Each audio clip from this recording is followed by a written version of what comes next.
And now, preview time. So let's take a look at what's coming your way.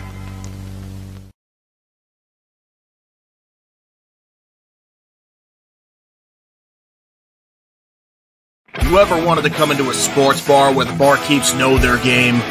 Well, the Jeff Beecham Network Multiverse of Media has got a production just for you. Sit down and relax as the stat boy and his partner break down the statistics in all things sports. Whether it's football, basketball, motorsports, baseball, hockey, soccer, professional wrestling, mixed martial arts, boxing, and much, much more. All are welcome. Your barkeeps here keep you up to date and in the know of everything going on in sports, while also having a pleasant conversation about it all. Your host and owner of the bar, Stat Boy Mike.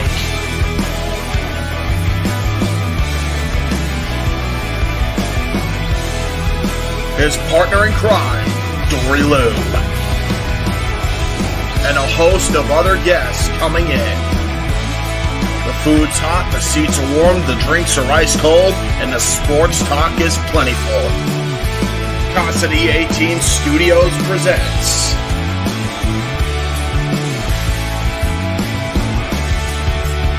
Stat Boy Sports Bar. Take a bar stool and enjoy the show.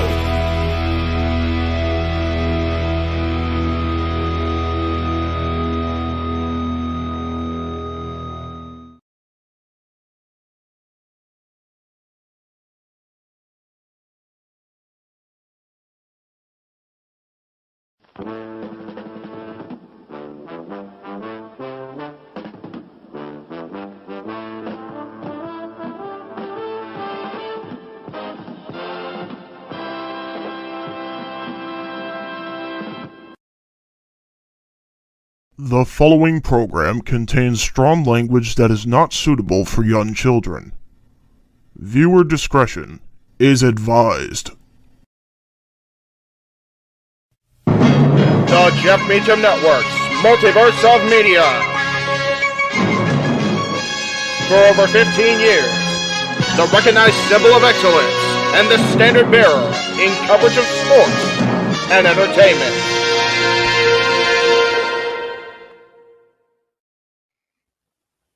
JJ, Jeff, you want to kick this thing off? Because I'm still trying to process everything here. Yeah, it's like, who wants to go first? Yeah, who wants to go first? Well, Come on in. It's open mic night with your host. you could maybe say there's really 4 topics, but it's split into 6. The Renegade, JJ Williams. The Sammy and Eddie Kingston thing, which one's the better smelling turd? And his panel of co-hosts. I am founder. We'll call me that for today since we're going with the Jeff Jarrett love theme here this week, according to JJ. The West Coast Professor, Jeff Meecham. Karma is karma. That's professional wrestling! Damn it! The Simple Man, Noah Foster. It's showtime! Yeah! How you doing, JJ? How you doing, Jeff? James. Yeah. And the He-Man, James Hebert. Imagine Bill Burr, Joe Rogan, Paul White, the Baldies! There you go! It's Cells God. Get in there! Short his ass and shit the bed. He's not Amber Heard. Give it time, JJ, give it time. Now, I'm sure Jeff has some stuff that... Dumb move. Just don't pull this bullshit again. You get one. Tony needs to stop caring about the ratings. Bradshaw said as long as the ads are in place, we're not going to lose that third hour. Ring of Honor does not have to be AEW Live. They don't necessarily have to coexist with each other. We kind of saw that tonight to a degree. Along with a panel of guests. He is no longer glorious. Don't you bring that up. You want me to rant about what my NXT used to... No, we are done here for the night. I swear, James. Because you never know who may show up for open mic night. I leave our company in the capable hands of an extraordinary group of superstars, employees, and executives. The first thing that came to my mind was, it's about damn time. Amen! I literally touched everybody in the state's trash. So it's horrible, you guys. Peyton's new thing is Dennis the Menace, but it's funny because she calls it Dentist the Medicine. And that's great. When Elliot Taylor came out and did Born for Greatness live, I was popping my pussy, having a great time. I didn't care. I was having so much fun. Sit back, relax, and enjoy the show. Fuck Bill Belichick.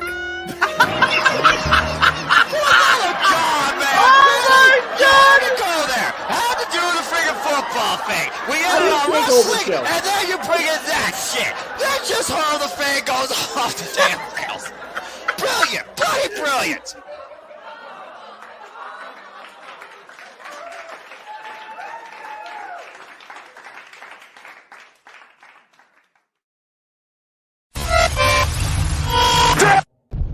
We're here. What is going on, everybody? Welcome to another installment of the Saturday Night Shenanigans that are Open Mic Night. I, of course, am your host, your moderator extraordinaire, the renegade of wrestling, JJ Williams. Hoping everyone is having a tremendous Saturday evening, late night. Hope y'all aren't too sloshed like the man whose name is on the marquee, Jeff Meacham. Hey. It is Saturday. My kid ain't here. I ain't got anything else to do.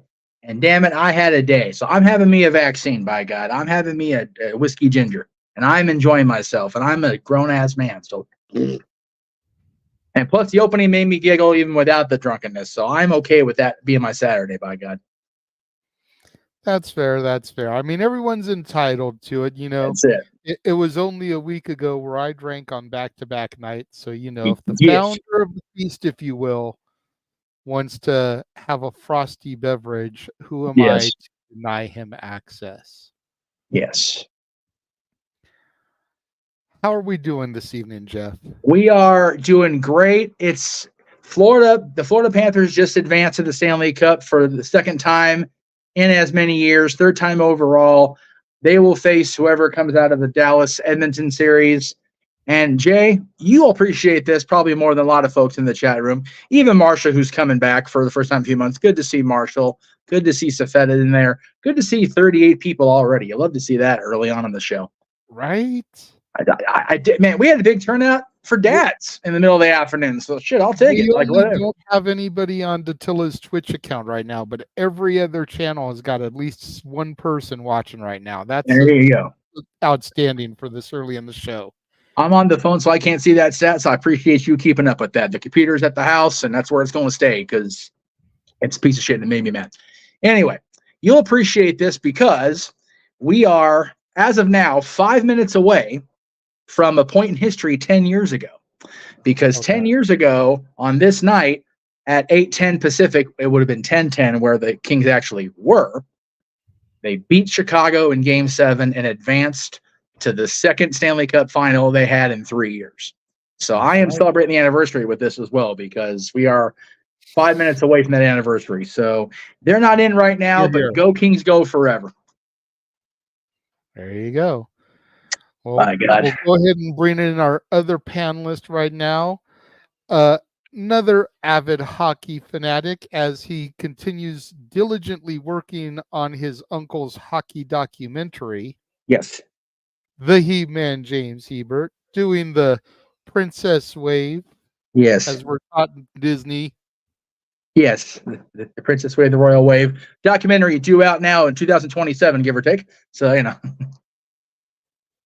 And we can't hear you because you have muted yourself yet again. Oh shit! Yeah, it's a royal wave. By the way, have you guys seen that preview of part 1 yet? By the way, yes, I watched it. It was very, very delightful. It's good to know there's more footage than we've seen in the trailer for the last year. So that's awesome. Oh, trust me, I'm not even close to scratching everything on that footage. By the way, no. I'm not even close. You told me how much footage there was. I was like, dude, make a sequel. Right? Get the shit out there already. Yes. And then start working on the sequel. Yeah, that might be what we end up doing, or we might make a bunch of sequels YouTube style and kind of make it like a documentary YouTube-ish edition. But documentary first, and then we can cross that bridge when we come to it, because that way, we're going to have a lot of the documentary, the standard hour and a half to 2 hour, whatever you've already got in the queue. Then you do the Peter Jackson 15-disc set of the one movie. Yes. Yeah. Here's all the behind the scenes of what you saw in the documentary itself. Well, Tuesday, the series launches on Vice. Who killed WCW? The follow-up of that will be what killed James Hubert, the damn documentary making. Yes. This process literally killed James, but it was worth it because documentary is good shit. Pal. See, the funny thing is, it's definitely not stressing me out because I'm having a blast with it. Like, dude, I was so goddamn stressed last year. Holy fucking shit. Right. I have been more relaxed than I have been in the first time in a long time. So I take that win when I can get it, because always sure it lasts forever. But yeah, it was really good. I'm having a blast with it. But yeah. As far as that goes, we were miming in yes. So as the intro's going, Jeff and I are just fucking. We're just sitting there mocking everybody. Yeah. We've literally taken the shadow casting the entire opening now, because that's how we get our shit going every Saturday. It's like we are laughing at our own damn stuff at this point. Like, damn it all. Yeah, exactly. It could be worse. James, the documentary. I'm working on the documentary, dude. That's a meta that I don't even want to cross into. That's ultimate reaction content right there, brother. That's so meta. Even Zuckerberg's like, I'm good. I'm good on that. I don't even think that shit Facebook. with the Adam Pearson mirrors. Yeah, exactly. Emmanuel, don't give him ideas. We still need James to produce stuff for us. Yeah, exactly. Yeah, exactly. I still need to replace that clip. The new Baldies clip, the new Baldies faction. I gotta clip that at some point. That shit is still good though. Like the one you have on there is now good. We only need really one thing replaced. Actually, yeah, because we can leave fuck Belichick in there, because I'll always fuck him forever, wherever he ends up. But always. There's only one clip we need actually like replaced or hacked out. Other than that, the opening's still gold. So yeah, it's all good. But yeah, oh man, fucking yeah, we got a lot to talk about. So I think we should. I just love how we went out of last week's show.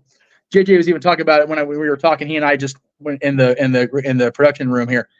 He was drinking back-to-back nights. I'm drinking a night. And we went out of the last week's show thinking, it'll be a slow week. By fucking Tuesday, it's like, it's not. Not even remotely.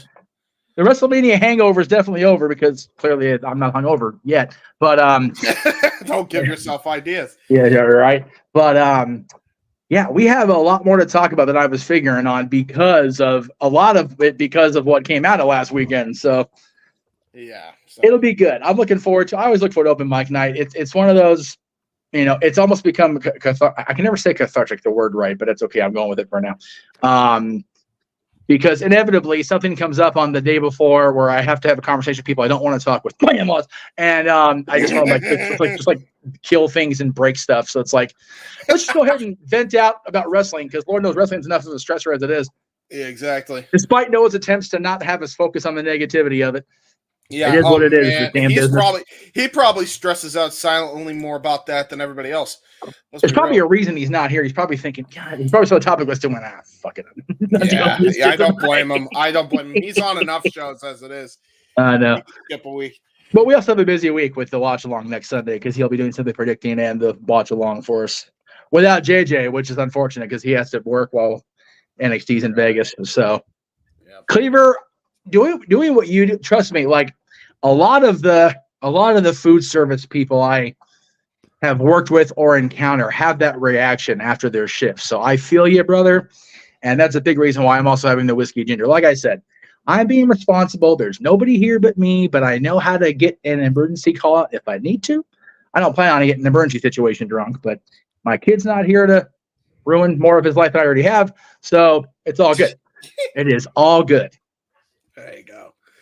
All right. I'm loving it. All right. So I don't know if JJ, are you there and just having your din or? Yeah, I'm eating dinner. Okay. Got dinner, it. of course, got finished being prepared right as the intro is running. So I'm That sitting is- here Ooh! eating. I hear a boop. He's here. Speak We his said name, his name, and he he shall appeared. appear. It's not Joe Hendry, who we're hoping may show up at Clash at the Castle. It is Avatar Noah. Yes, Avatar Noah. Hi, Noah. I'm tired. Hello. Yeah. Ladies and gentlemen, it's Noah Foster, the secret of water. If you know, you know. Oi. No, you know. I forgot what Saturday nights feel like when you actually sleep during them under nothing but a Sonic Frontier soundtrack in the background and rain noises. Almost forgot this was a thing. Anyway, hello. Ugh. Wow. I'm seeing Cleaver's comment. I'm going to go ahead and put it up. So, Colin, I'll ask you this. Would you prefer if I drank in your honor or if I had a mocktail in your honor after this? I'll do either one. I don't care. Oh, Jesus. So that sucks, Is dude. this Like that's nice to see that nothing's changed since my 1 week hiatus, where apparently this show descended into madness. Yeah. So I heard. the business itself descended into madness in your absence, Noah. Well, what else is new? I stay out of the business, so what do I know? Yeah. So There you speaking of which, we should probably get right into it. JJ. Yes. So first topic for the week. AEW apparently had a bit of a triple gut punch as Adam Copeland is out with a fractured tibia. Thanks to that lovely dive from the top of the barbed wire steel cage last week. Yeah. And then over the course of the week, both Arn Anderson and Mark Henry said that they are leaving AEW. Mm-hmm. Whether it's just not re-signing new deals or they want out, like that much hasn't officially been said that I've seen. Right. They're just ready to move on. Yes. How much is this going to hurt the locker room, do we think? Because on the one hand, you flash back to the CM Punk stuff and how legends were trying to help the younger talent, and some of the younger talent, like a Heyman, Adam Page, didn't think they really needed to listen to the older talent. Yep. But at the same time, you hear all these rumors about how Edge is a locker room leader and really well liked and respected around there. Yep. And was getting along with everybody. So it's like, I think the Edge part is going to hurt them more than Arn Anderson and Mark Henry. Mark Henry hasn't really done jack diddly shit for at least the last 3 months. Like, I don't even see him do the whole, it's time for the main event anymore. Yeah. So to be and fair, Arn Anderson has kind of been lost for a while too. Yeah. I'm almost wondering if he's going to go back to the E and become Cody's manager. Right. Yeah. And then to Matthew's point, I forgot about Jake Hager, but when he wasn't talking about his hat, what the fuck did he do? And to be fair, Jake's wasn't officially announced by Jake himself, so we still don't know if that's a thing. Exactly. True. Much like with Miss Lynch, but we'll get to that later. So you seem like you're itching to say something on this, James. Go ahead. So when it comes to Mark Henry, I will say from hearing Busted Open, he has nothing but positive things to say about AEW. I didn't even realize how much that dude was doing for the community outreach program. That was big. I didn't realize like how influential he was to that entire program. So like, Mark Henry is actually one of the unsung heroes when it comes to, the actually trying to have a level of not only backstage morale, but just company morale in general when it comes to these outreach programs. Like that's so freaking cool that he did that. Like, yeah, Jake, and Paul White are like really spearheading that whole thing. Jake Hager too? No, Jake Roberts. Jake Roberts, yeah, dude. That it like talk about a trio to really change a lot of people and try to help a lot of people, as many as possible. Like, good for them. Yep. They're freaking awesome, and knowing that Paul and Jake were involved in that, I'm sure they will do just fine even without Henry. But Henry was the one that led and spearheaded that and actually helped get it off the ground when he first came in. So, massive props to Mark Henry. Like he deserves his flowers, and honestly, he was probably the most peaceful release as opposed to the other one, which is Anderson. Because I don't know what Anderson was doing, but maybe he said something of what he was doing. Jeff, maybe you can enlighten me on that when you go. But he wasn't on TV, like JJ said. Last time we saw him, he was in a Ring of Honor match with, Brian Pillman Jr. and Brock Anderson when Brian Pillman Jr. was there. And before he fucked off to NXT. Yeah. So, right. It's really a shame because, God, talk about a guy who has helped so many people there, like, mentoring guys like Will Hobbs and, Cody when he was there. I'm sure plenty of other guys like Brian Pillman Jr., his own son, who I'm sure is not long for that company anymore either, eventually, if he's not already gone already. Like, see, I'm pretty sure Brock's already left himself, yeah. So it's just... Jade Cargill too. Like, there's so many people that aren't definitely helped along the way, especially when it comes to the spine on the pine and how to deliver it right. So, and God, all these years later, still got a fucking mean spine buster. So it's going to be a shame that he doesn't do that a lot anymore. I just didn't know if he did a lot of things behind the scenes and he was just kind of focusing on that as opposed to anything else. So, hey, at the end of the day, he was cool, but I wish he just did a lot more than he was able to do behind the scenes and beyond. So, There you go. I'm going to request to go last just because of the prop I have, JJ. So, I was going to say, it almost makes you wonder if with Arn leaving and if Brock is gone for a minute, maybe there'll be a negotiation for both of them to come to the E. Yep. Send Brock to NXT. And maybe you can even put him and Pillman back together again. Yeah, they would be really good together, I think. They were already getting really good chemistry when they did that Crockett show. Exactly, but the fact that he's not using the Pillman name, I'm not sure, they may go around it.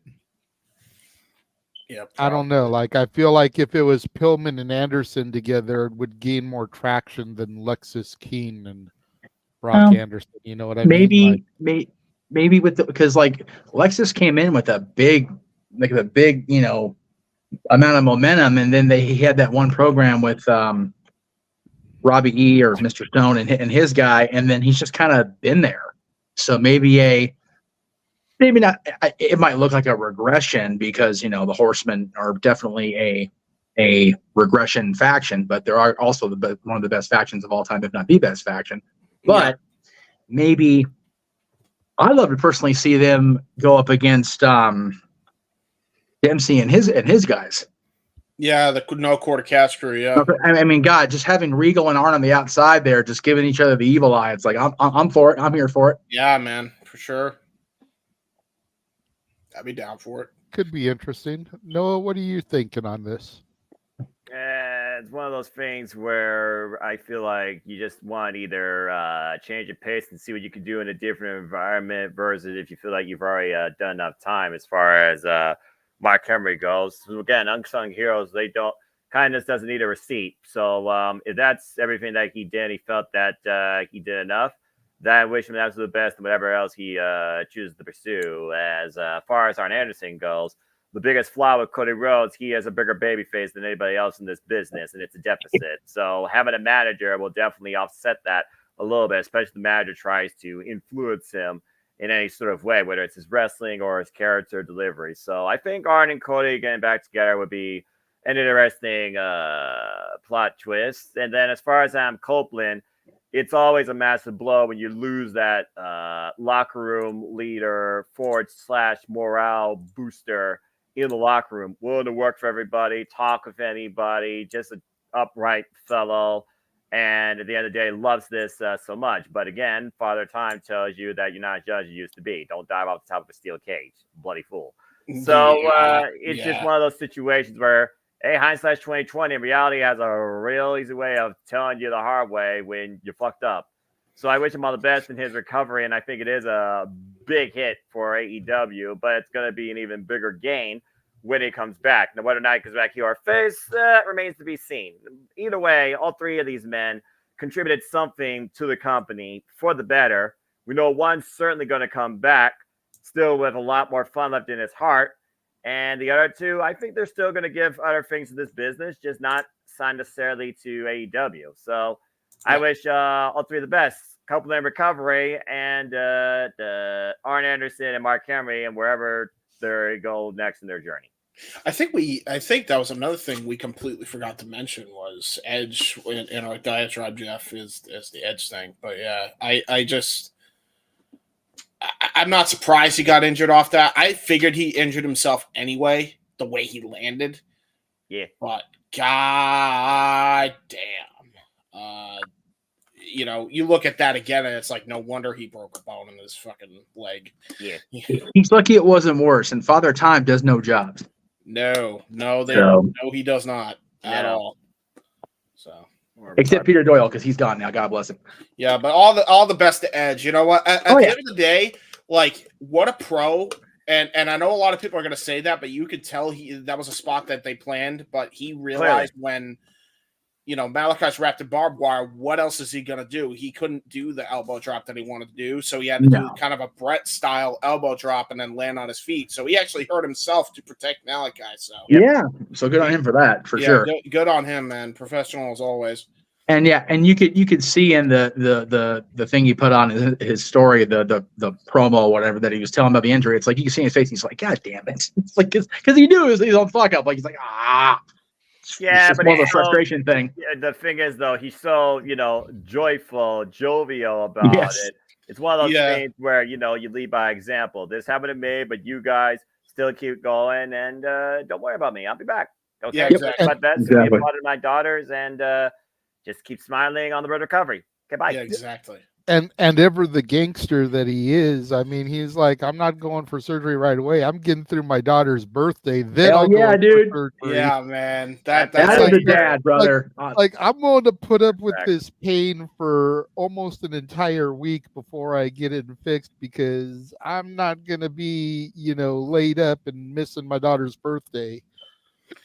It's like be home and not able to do anything about it. Like, right? That'd be worse than being on the road. It's like I'm here and I still can't participate. Yeah, it's not for nothing, man. Hearing that that his daughter is turning 8, and then seeing, I think it was Bree's post, Bree Garcia, that Buddy and Nicole's boy Mateo are playing t-ball. I'm like, no, they're not. They're still babies. What do we? No, wait, no. And I'm like, God damn, I'm getting old. This bullshit. Yeah, I feel that.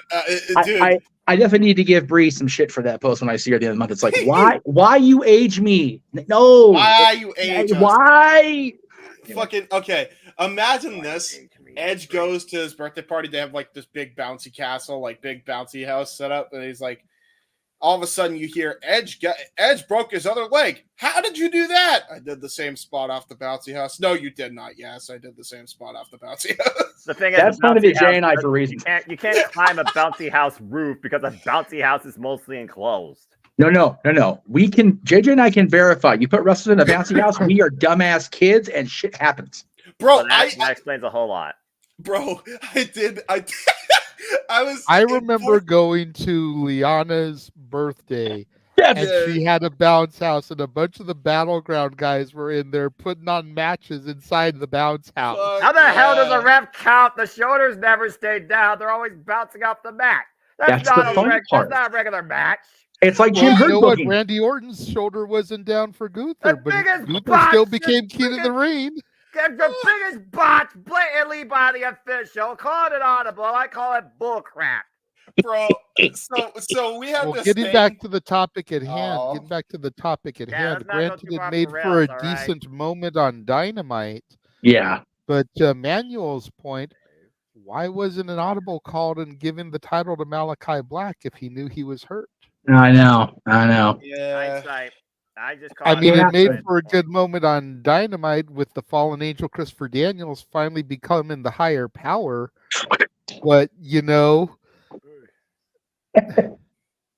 Wait, that happened on Wednesday? Well, think about it. Daniels came out as the new authority figure. He's the interim general manager, right? Or the interim EVP. Vice president. So 25 years later, he's finally the higher power and authority figure. Yep. He's not anonymous, but basically... We've lost James.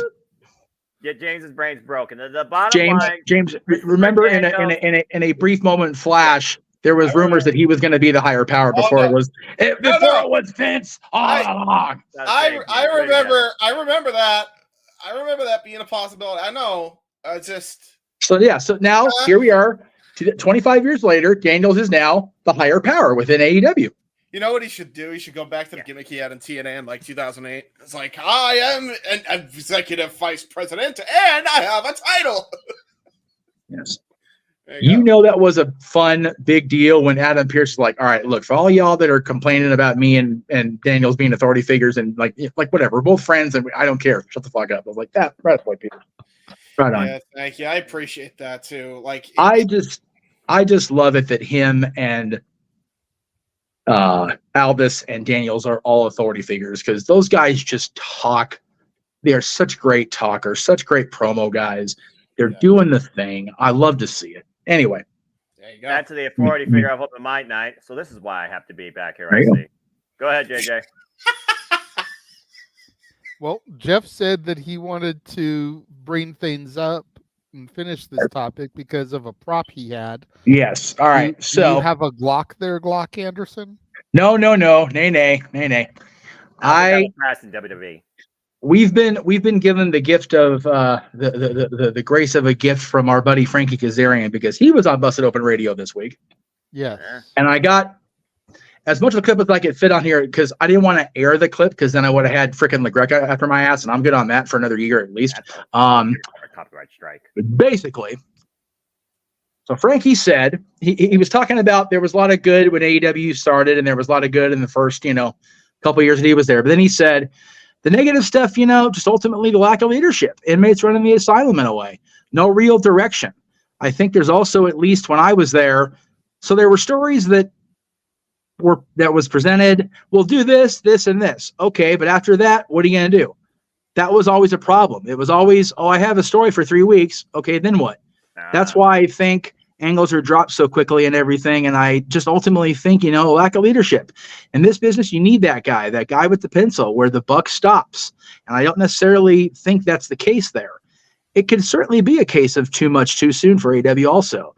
I was astonished that it gained popularity so quickly, but at the same time, that showed that there was a portion of the wrestling audience that were looking for something different, that we're looking for an alternative. Good, bad, or indifferent, they were looking for something. Yeah, it was surprising that people took it so quickly, but at the same time, I think that we had a lot of goodwill. I want to say that I think the company had a lot of goodwill, and I think maybe that's finally running out amongst even their hardcore fans. I don't know. I'm not sure. I don't follow it as closely as I probably should, but I think that goodwill is the sands of the hourglass are trickling out. Yep. Fair enough. We have said that on this show for almost a year now. Yeah. Yep. Right? Yeah. But to have Frankie, who has been so good and so diplomatic about not saying shit like this out in public and amongst interviews. This is the first time he has, right? Correct. He got around being an outright dick and just burying him, and good for him for doing it the diplomatic way. Yeah. But yeah. Political. And that kind of bleeds into the topic as far as the morale. Right? I mean, we've known, whether we've actually known or not, but it's been the worst kept secret in the history of the world, that the morale there is the shits. Yep. And a lot of it has to do with the people running the show, or as Frankie put it, the lack of leadership, the lack of direction. You have to have a guy that is the authority. In WWE, it was Vince McMahon, good, bad, or indifferent. It's now Triple H.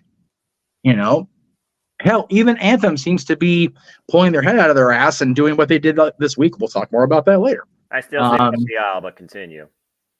Again, Scott D'Amore's release was bogus, but at least it looks like whoever is that person now seems to be working more toward cooperation with other companies, because what we got Tuesday, again, that's one of the things we're bringing up. Yeah. But you know, the morale is definitely a problem in AEW, at least from what we see on the surface, on the outside looking in. And you have a guy like Adam Copeland go down with a freak injury, which, like I said, he's 50. You don't need to be doing that shit. You notice whenever Sting did one of those crazy ass spots, it was always with a group, and he was always protected. Granted, Sting's 10 years older than Adam, but more than 10. But, you know, there was protection there because it was Sting. Yeah. Adam Copeland needs to be in that department. I'm not saying he's not a grown-ass man who can take care of himself, but, you know, the pride is a bitch. Yep. Yeah. And when you want to get something done, you're going to do it, and then you're going to end up, you know, screwing your leg up. But again, to his credit, he's being super dad, so good on him for that. As far as Arn and Mark Henry, those two leaving didn't surprise me. I love how the same week he leaves AEW, they pay tribute to Mark Henry on SmackDown. Haha, kind of, sort of, wink, wink. That was funnier than shit yesterday. Never trust a light-colored suit from a potential retiree, folks. Telling you. For real, went from salmon pink to baby blue. Yeah. Control C, Control V. Do not trust the light-colored suits. You see anybody that's been in the business more than 15, 20 years out in a light-colored suit, get the champion the fuck out the ring. He doomed. Throwing it out there now. Right, John? Right, Cody? And I even called it. I was sitting here last night with Natalie, and the way he was raising the arm, I was like, I'm just waiting for AJ to clothesline the shit out of him. Because his right arm is free. Just give him one of those boom. And then like 2 or 3 turns later, boom. It was like, I said it. I knew it. I didn't even need to see the clip. I just saw the phone and I'm like, oh, okay. So they're running Cody and AJ back Clash the Castle. And honestly, yeah. I got nobody else. It needs to be Cody versus Joe Hendry, damn it. I was going to say, and we'll get more to this later, but if this leads to another Cody loss, get him in the fucking ring at Slammiversary against somebody. Just saying. Agree. It was anniversary 2 years ago in a clip because of the company anniversary. Damn it, make it happen. Anyway. Yeah, Impact celebrating the 20th anniversary of TNA Impact this coming Thursday. Yes. Crazy. Okay, when we go to commercial, I'm going to go get my old team and my cookie and another round of drinks because, God, I just got older again. Yeah, you might want to get your walker, Jeff. Jesus Christ. I found my cane today. I'm so happy my damn self. I found my walking cane. I might actually go use it. Anyway, Arn and Mark, it's Mark Henry. Again, even with the community outreach that he and Jake Roberts and Paul White, and I forget who else in there. Forgive me, y'all. I don't remember. I think Emi Sakura is involved in that as well. Very well could be, but that's such a great positive thing that does not get talked about enough in the internet wrestling community because we're also focused on AEW's bullshit. And Lord knows there's a lot of it to focus on, sadly. But I think Arn's process was kind of doomed from the moment he pulled that Glock stuff.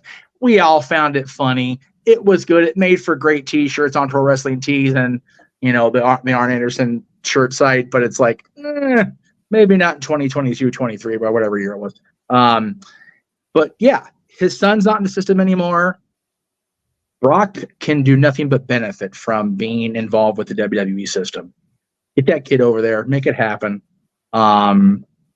And you know, if Lesnar's not coming back anytime soon, pair Brock Anderson up with Heyman just so he can do the whole Brock Anderson. Yeah, he's not there yet to be a Paul Heyman guy. Yeah, you know what though? Arn was a Paul Heyman guy. About Joe Henning. Yep. Cesaro when he was made a Heyman guy. Yep. Ryback. Well, Skippy Flyback was never a Paul Heyman guy. He was just there. Big lumbering doofus. Paul Heyman has had the success stories, And then he's had those guys who's like Yeah. tried to give him the Grayson Waller rub and it failed. Hey, you know what though? And I think Brock Anderson, with the way Heyman gets that guttural Brock, Heyman could get his ass over. I mean, he got Brock Purdy over, so there you go. Hey, you know what? Arn was part of the Dangerous Alliance, so yeah, there you go. Brock can very easily fit in. Have Paul create a new Dangerous Alliance to go up against this bloodline. And never forget, Bobby Heenan was there too. Tell you what, Brock Anderson, if she can get her PR back on track, Tessa Blanchard, Charlotte Flair doing something fucking else. Both of them as a team would be and Pillman Jr. And Pillman Jr. Fuck me. There you go. There it is. Oh my God. Could you imagine that? Generational faction right there. That would be absurd. Tessa Blanchard, Charlotte Flair, Brian Pillman Jr., and Brock Anderson. Yes, please. Check. I'm good. Yep. Let's go. Yeah, that'll be a fever dream. But that's me booking drunk as a skunk kids. Imagine when I sober up. Fucking watch the hell out. Let Pillman and Anderson get the tag titles.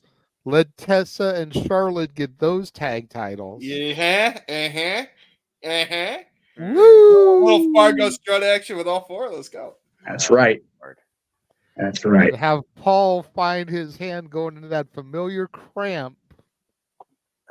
Yeah. Or maybe. They own the music. Why not? Just fucking play it once. People pop their Jesse. Anyway, Def Rebel ain't talented enough to let that happen, let alone create something good like that. So don't create something new. Use the horse of music. It's in the fucking library now. The other thing too, Jeff, is you don't even necessarily have to limit it to 4. You could call them the Children of Apocalypse. Because remember, the original name of the faction was 4 Horsemen of the Apocalypse. Oh yeah. Well, no, the original that was just the line he used. To find something this dominant, you'd have to go back to the 4 Horsemen of the Apocalypse. And Lord knows they were scary enough to be apocalyptic. Oh yeah. And hell, Ole Anderson's move was apocalyptic enough. Grouchy old fuck. Anyway, so before we go to commercial, we do have a super chat that Josh has reminded me to get to, and you don't need to remind me, Josh. I do keep track of these things. Yeah. $2 super chat from Josh. Hey Noah, will you join Chase U? You will. You will. He will. With these numbers keep going up. We already have the deal in place that it needs to be $500 in super chats by the end of the year. No karaoke's, no game nights. We're on our way though. We're doing it. I mean, I need to go back and see what I've accrued since the May the 5th-ish edition of my streams, but I think I'm probably at about $100 on my channel alone. I'm at least there too. So we're almost halfway there, living on a prayer. Put it this way: the way the payouts usually go out, we get most of them on super chats anyway. So figure if we make payout threshold each month, May, June. So May gets paid in June. So June, July, August, September, October, we'll be well good by December 31st. Right. Oh yes. So yes, he will join Chase U. And then it will be a thing. Ground. Hey, as long as you rescue that single T-shirt to wear on the air after you burn it down, because that's going to be part of it. If you get it's not. Whatever it was. The shirt's not part of it. The shirt's part of Thea Hale becoming champion, which is never going to happen. So I'm saying if Thea Hale wins the championship, never. Yeah. Never if Thea Hale wins that title, you got to make sure you rescue that shirt before you burn the place down. I'll burn it on air. Well, that's the way to go it, because that'll draw ratings. That's fair. I used the body line yesterday because I went there. I was hacking so bad, and I told the drummer for the LA Dolls, she was sitting in because the regular drummer was on a gig. I said, one of my favorite people ever I've met all the time, Roddy Piper, always told me, if you're going to die in the air. It's good for business. So why not? All right. Well, good chat on that first opening topic. Yeah. And now we will get into Noah's favorite trailer. Yes. Because the watch along trailer has finally been updated. Yeah. Hopefully Noah will be able to pull himself together so that we can at least, get his reactions to the images and his traditional coming out of the video. Yeah. But because there's more now. Yeah, for real. Including some stuff that just got added this week. Yes. So check it out.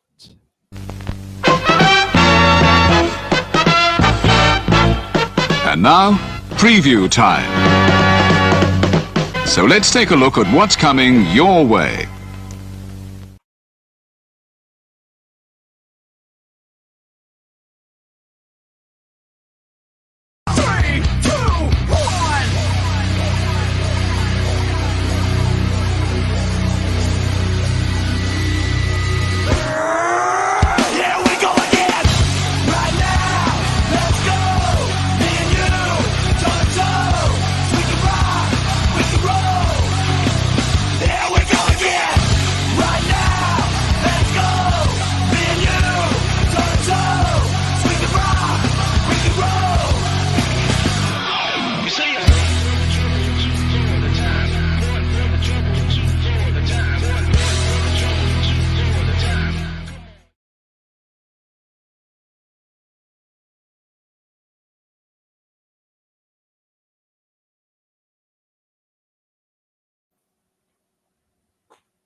Noah, do your bit. I No, say, why James on the screen? Is James gonna stick last week? It's James me? Yeah, okay.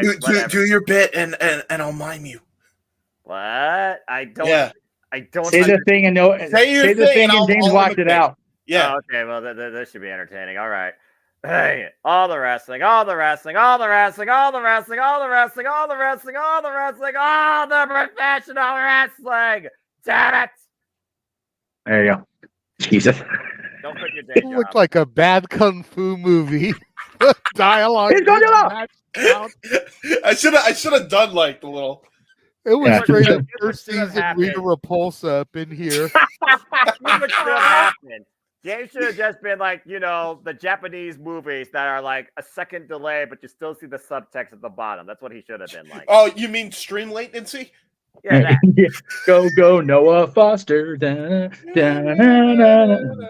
I've been up since 7 a.m. So the fact that I'm confident enough to even do this is just something in itself. There you go. Well, we appreciate you being here. And to answer Daniel's question, despite it not being a super chat, it's going to be Noah and I. Oh, yeah. It's going to be Noah and I, unless I last minute get scheduled for work that day.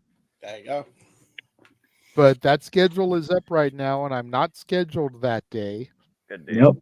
Yep. So as long as nothing last minute gets thrown in to be a monkey wrench, it's going to be Noah and I, and I'm looking forward to it, man. You got a busy day, you two. Jesus. But yeah. It's normal for us, but that's part of coming with the territory, It's great, man. Remember back in the day, Sonny, when we said we were going to do less watch-alongs? Farms remembers. Pepperidge Farm does remember. I remember. I remember when I said I was gonna scale back. Yeah, that was cool. Yeah. I lied. In 2025, we're gonna beat the record for this year. Mark my words. Just since we last saw you guys, we've got three. Oh, I'm sorry, JD. Three more shows added. It's crazy. Yeah. My goal is to find a day where we can literally do 3 watch-alongs in a day. Oh, Jesus Christ. I'm game. That would be absurd. Think about it, and it's possible. Think about it. If we have like a Clash at the Castle, that's a 9, 10 a.m. West Coast start time, so that's over by like 1. Yep. Then we have like, let's say, a Collision Battle of the Belts. Yep. And then there's a New Japan stream that night. Yep. Like Hey, we could Dominion. literally have an event in a day where there are 3 watch-along events. That could happen, actually. When's the You know, It's not the same day as Clash Castle. Never. You know, with the way these other promotions frickin' cram stuff into WrestleMania week, it'll be a thing. The shitty part, if it happens next year, is that most of us are going to be in Vegas. So there won't be anybody to call the fucking watch along. Dude, that happens. That happens. I'm doing the Shane Top fucking dumpster wizard impression. So, looking to enter into the multiverse of media, eh? Yeah. Well, I see many a traveler enter and none return. I think because JJ and I kind of half-assed talked about this. I think it was yesterday before or after we went. I think it was before we went on the air yesterday for Dads. Is that the likelihood will be that for WrestleMania we will have some sort of like multi-room or Airbnb something where we'll have like a headquarters for the multiverse during that week. Oh my god! So if we're at the shows, then yeah, it'll be much more of a challenge. But if we don't go to everything or not everybody goes to everything, we'll have hopefully one or two people to call filling the event here. If it's one of those days where there's multiple events, we'll need multiple teams because we're all going to be dog-ass tired from screaming our asses off at event A or event B as it is. So yeah, true that. The week of April 12th through the 22nd or whatever is going to be batshit.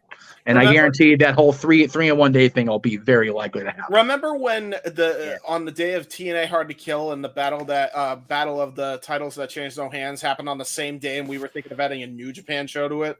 I remember. Oh yeah, yep. And we were like, nah, that's a bad idea. It's like, yeah, now we're that crazy and that insane. We're like, yeah, we'll do it. Fuck it. Like, do you understand, people, how delirious we are? or it could be a Clash at the Castle, a Collision Battle of the Belts type scenario, and Walter with the UFC.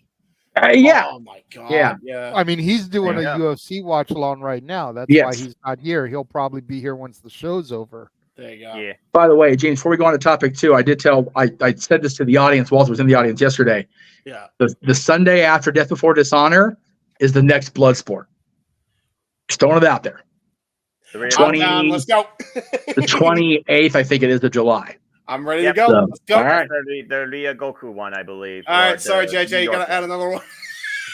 It's fine. We'll once we get a graphic. I told Walter once I redo the video after Battleground, I'll put his newest watch along for UFC in there. So I'll throw that in there too. Then it gives Jeff a chance to meachemize a graphic for me. Exactly. But I mean, I'm all about this, and the Mission Pro thing for the fans out there. That's all my idea. Yes, it is 100%. But I'm totally down to do that. You know, especially since I can't do Battleground, and I'm about that. Like I was already bummed, and then Tuesday happened, and again, we'll get there when we get there. But I was already bummed I wasn't going to be able to do it, and then that shit went down, and I'm like, fuck you, Shawn Michaels. Right? Well, that's life.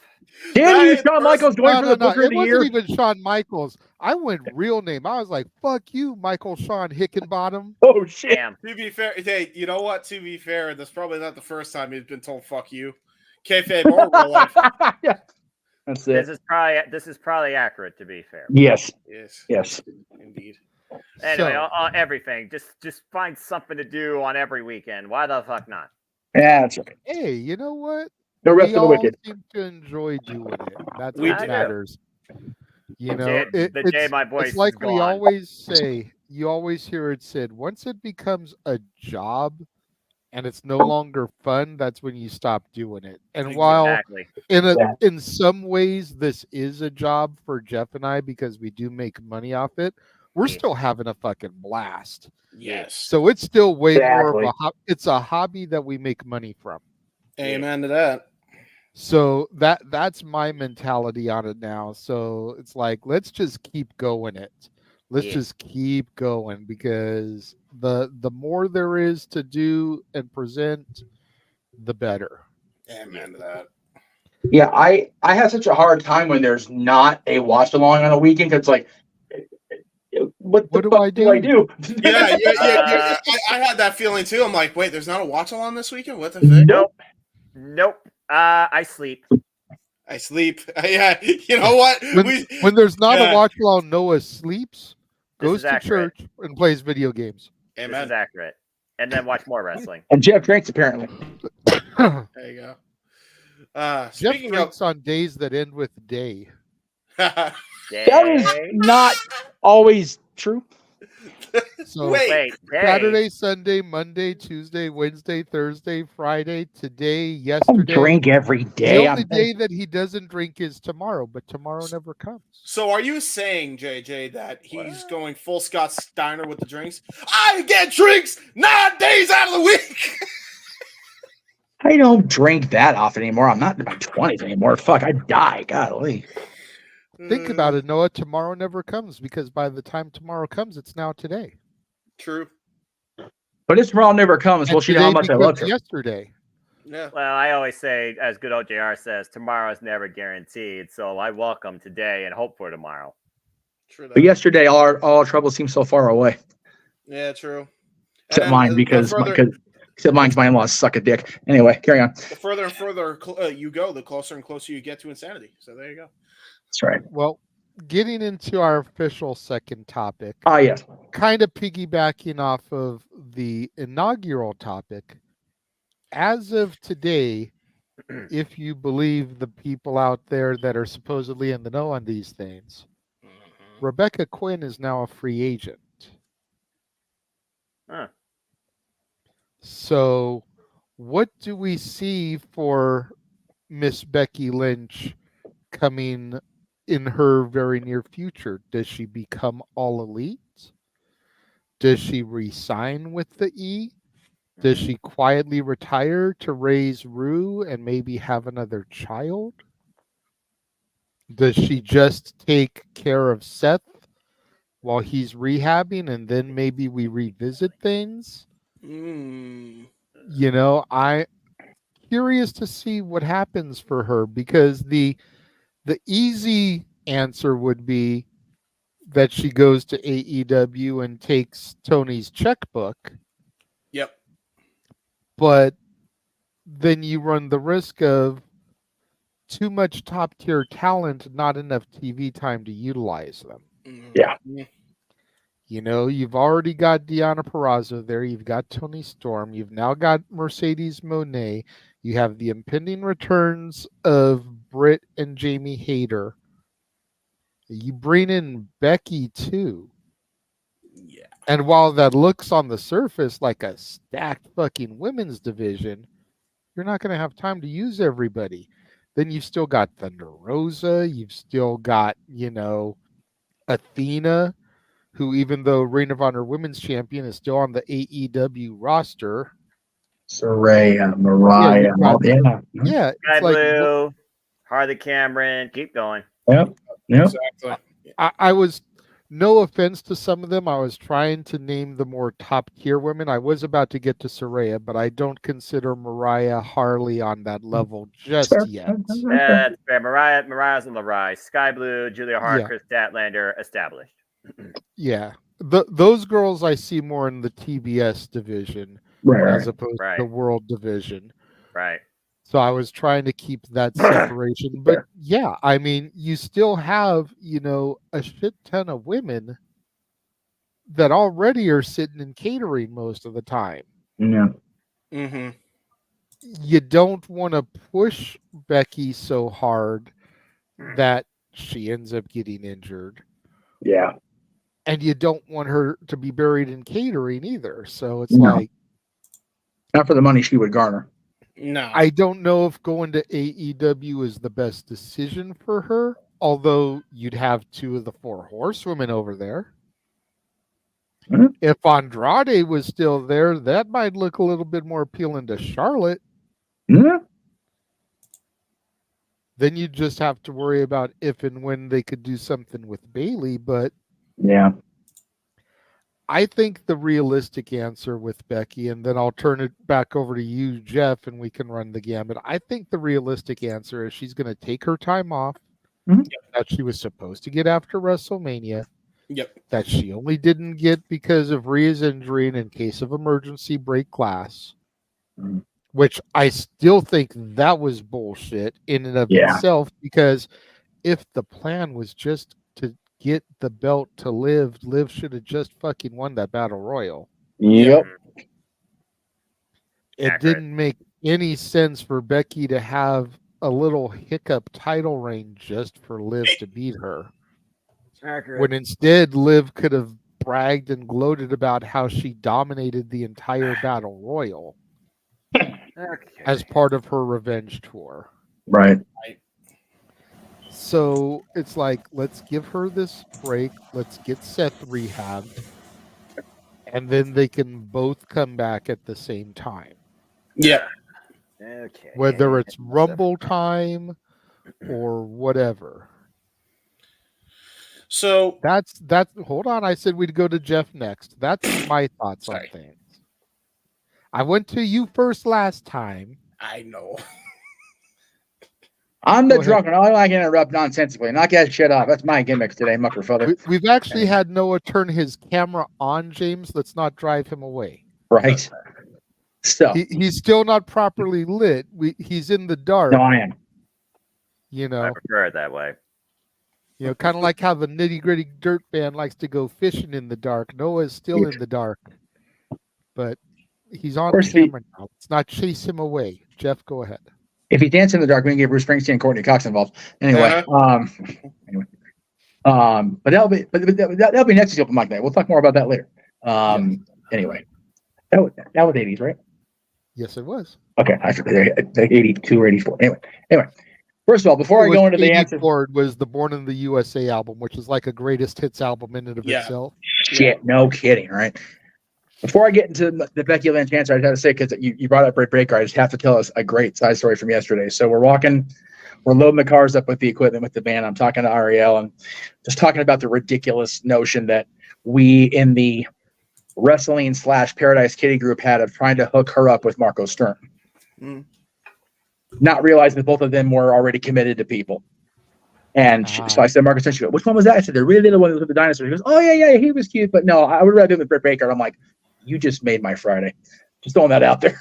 So thank you, Ariel, for that. She's like, and she said, Dennis Thomas, she can take care of my teeth. I'm like, stop saying the words. I got to get in the car with you. Stop this, please. You're killing me. Anyway, so that was just a cute little story from the cruise.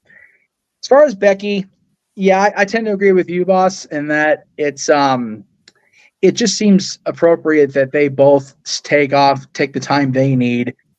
Becky, while not injured, is most definitely highly likely to be, a little bruised and beat up. So, let her take a little time. She definitely deserves a break. Whether we believe she deserves a break because we're sick of her, like the top tier has become, about her being the Charlotte Flair level over pushed for horsewoman. Yeah.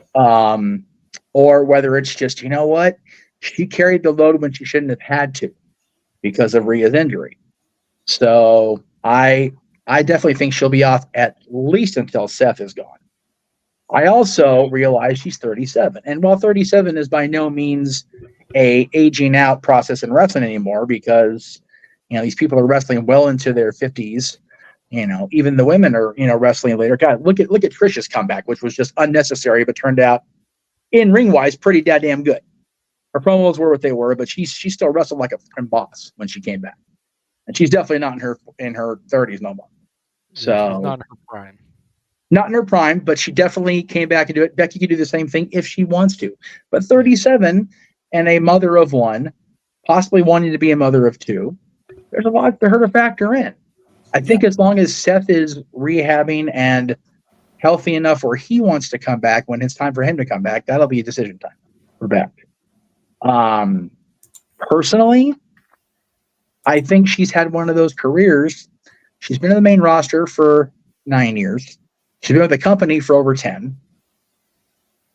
She's won the Rumble. She's been a multi-time singles champion. Finally won the NXT title, even though not officially part of NXT. Became tag champion. She's done everything that I feel she's capable of. Queen of the Ring is kind of one of those. Queen of the Ring needs to be for somebody that hasn't had the success of a Becky Lynch or hasn't had the alrighty, like a Zelina Vega if they'd gone further with it. Like that, I hope they do with Nia. Yes, send your hate tweets. I want to see Nia do fucking good in this run. Damn it. But I don't think Becky has anything to prove except to Rebecca Quinn at this point. Right. So if she stays away, good on her. Hell of a run. Hell of a sweet lady. Got a chance to meet her at Mick Foley's one-man show a few years ago. So she has earned her time. She's done her bit for King and Country, as the cast of Star Trek said all those years ago. Mhm. I'm here for whatever she decides to do. Personally, I think I agree with you in that when Seth comes back, she will likely come back as well. Tell you what, she hasn't gotten knocked up by then. right. If she hasn't, hell of a way to come back going into WrestleMania. Yeah. There you go. Rumble season's going to be very interesting. Yeah, with both of them due to come back at that point. And Charlotte not too far off from that either. True. Going to be a very interesting between Survivor Series and Rumble season. Plus, and again, we'll get into it in our main event, not knowing how much further this TNA working agreement is going to go. Yep. The Rumble could be even more stacked than normal. Mm-hmm. You know, Mickie James and Jordynne Grace may have just been the beginning. Yeah. But again, we'll get there when we get to our main event. Yeah, we'll definitely talk about it because, yeah. What are your thoughts on the rumor for Becky Lynch, and where do you potentially see her going? Don't ever say rumor to me because I don't buy in that shit. As far as the future for Rebecca Quinn, I mean, again, she's done everything she needed to do for WWE. She was the emergency, and now you have a felon with the Women's Championship on Raw. Good for them. That being said, we'll see if Dom and her have a one-night stand inside the county facility.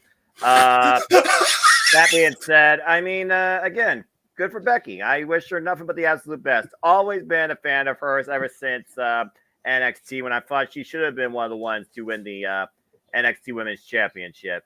It's one of those things where I don't look at, they're going to go to this company, that company, come back to this company, etc. It's more about what's going to make the person happy versus the wrestler further successful. How much success is too much success before you're tired of it? I think that's what Becky is, honestly, at this point. She deserves a long-term break. I mean, I feel the bigger success story for Rebecca Quinn is not what I did in WWE. It's what I did for my family and the family that she's raising. I definitely see this being a long-term overdue hiatus. And if she does come back, yeah, it makes sense. Come back WrestleMania season and see if you can bring a new future single star up to the main focus of Monday Night Raw.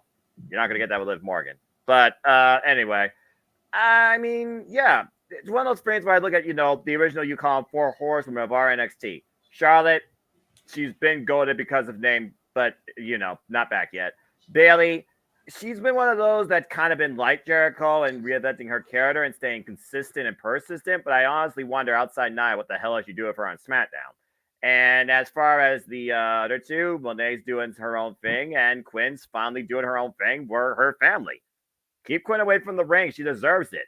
I honestly think the aftermath after WrestleMania was bullshit. So, yeah. Hiatus and comes back to WWE, probably involved in WrestleMania 41 season. What she does from there, who knows? Maybe they'll finally create general managers for the women's divisions on Raw and SmackDown. God knows they need it. True. Possibly. All right, James. Bring us home on this one. It's really simple. I think Jeff's point is perfect. And JJ, you made the point as well. I don't think she's leaving WWE. I think she's taking her break and then she's coming back with Seth in tow. Now, what I will say is if they've still got many years to give to the business left, I think either way she takes a break.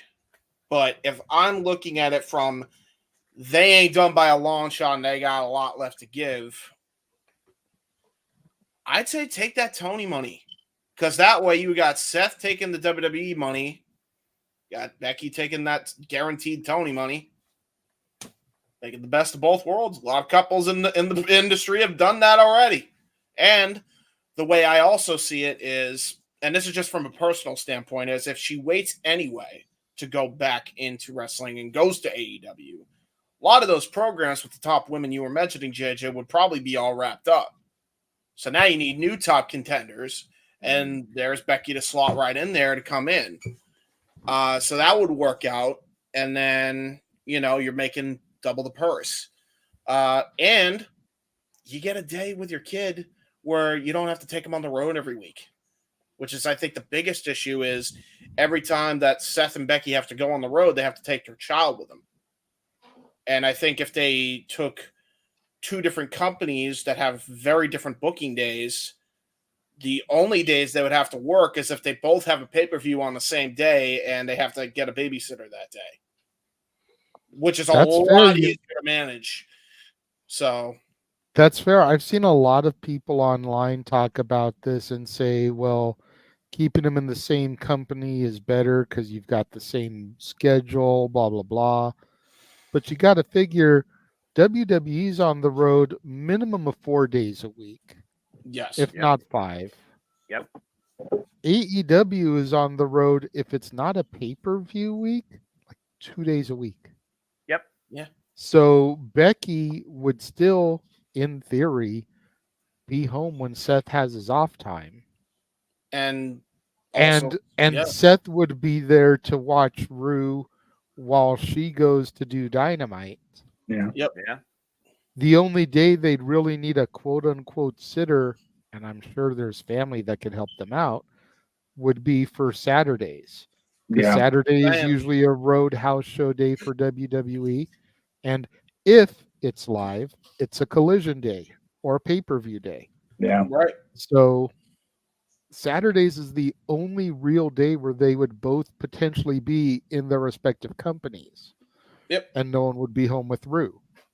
And she could either bring Rue with her, or Seth could take Rue with him, or, grandma, grandpa could watch her for that day, whatever. But when Rue still goes, would work out, I think, like with the schedule because of AEW's lighter schedule.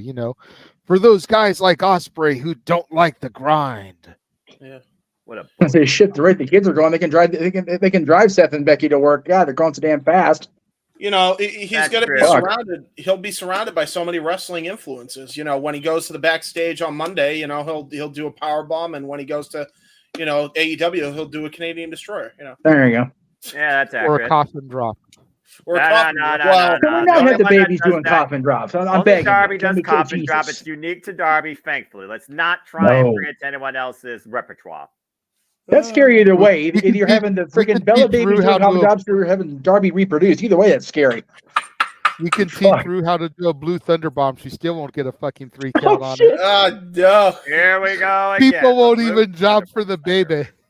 That's what we need. We need Sammy's kid to do Blue Thunder Bomb and get a win just so we can redeem his fucking father. Good Lord. Triple H did a better job for Connor the Crusher hitting him with a one punch. If Konosuke win with one, it's not rocket science. If Dylan could put away Thunder Kitty with a phantom kick, that's right. Be able to get a pinfall with the Blue Thunder Bomb. Damn it! That's right. Damn it! Move. That's right. Yeah, that's we need the babies doing the Blue Thunder. That's when you know the industry evolves. That's not good. That's not good in the context of why it was called the Blue Thunder Bomb, Jeff. I'm just saying. Hey! If my Powerade can be Blue Thunder, anything can be Blue Thunder. You behave. That's true. That's true. Okay. You behave in that lower corner there. He's talking Powerade, folks. He's Powerade. Powerade. It is not an AMF. That is next week. So I'm gonna need an AMF to do 80s karaoke because goddamn it. I still prefer Gatorade, but that's just a personal preference. I said what I said. So that's my thought. Works too. That's my thoughts. I wouldn't be surprised on either decision she makes. I personally think the best decision is get that Tony money and split your days so that way you're not traveling with the baby every week. Well, yeah, but if you leave her in your window, the guaranteed minimum on the main roster is 350 G's. So she's not hurting. No, she's not hurting, but she'll definitely be getting more money if she goes to Tony because Tony will overpay. So, yeah. Well, but to the point of the first topic, is the guaranteed more money worth the drama? Exactly. Money doesn't speak for everything, James. Hey, she is a year older than Chris LeClaire is right now. So does she need the drama in her life at 37 years old? I know the problem for AEW's drama. Just add a baby there, and he'll make everybody distracted because everybody look at the baby. He's so cute. Dude, James, there's 2 of them already. They're brothers. Oh yeah, that's true. Yeah, and, yeah. and they're not happy, and they're singing, and no, man, give me a hug. Anyway. Oh wait, fuck. Anyway, okay. Ah, I botched it. It's okay. The bottom line, though, I smack your head. Whatever. It's okay. Rebecca Quinn, do what you want that brings happiness to you and your family, whether it's in WWE or insert company name here. Although I would like to see her mix up with the Knockouts and TNA since they've gone over the UK before. Hey, maybe she'll have to get a show in Ireland. Why haven't you done that shit yet, WWE? There you go. Give it time. They've done Wales. Now they're doing Scotland. I wouldn't be surprised if Ireland was next. Yeah, you know what? If Ireland if they do Clash of the Castle next year and it's in Ireland, then I'll believe it when I see it. Featuring guest appearance by Fit Finley. Yeah, there you go. I would actually Hornswoggle.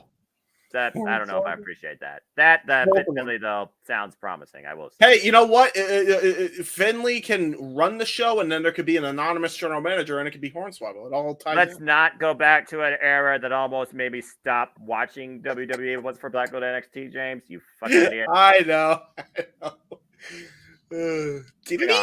Since he mentioned that, I just have to say I watched one of those top 10 videos earlier from Cultaholic. Oh God! It was the top 10 gimmicks that only lasted one appearance. Yeah, they had the zombie on there. Yeah, I love the zombie. And on that note, we're going to go to commercial break. Yeah. My favorite one of those, by the way, is the Big Dick Johnson one because of fucking Sandman. That wasn't a one-timer. That's the sad part of that shit. I know. Chris got a whole gimmick out of that. God bless to Joseph for that shit. He got a gimmick out of it. I couldn't believe it. Fucking to Joseph, dude. So anyways, we're going to run our next commercial break, and we're going to show you everything that you can see normally on Tuesdays in Stat Boy Sports Bar, although this week it'll be on a Monday, and we'll address that when we come out of the... And also CM Punk to WWE now, so you won't see that on Tuesday either. That's right. Yeah. And now, preview time. So let's take a look at what's coming your way.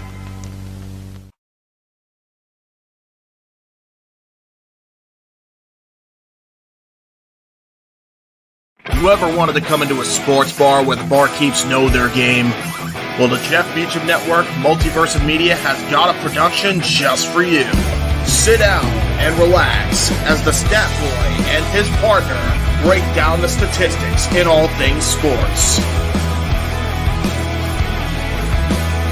Whether it's football, basketball,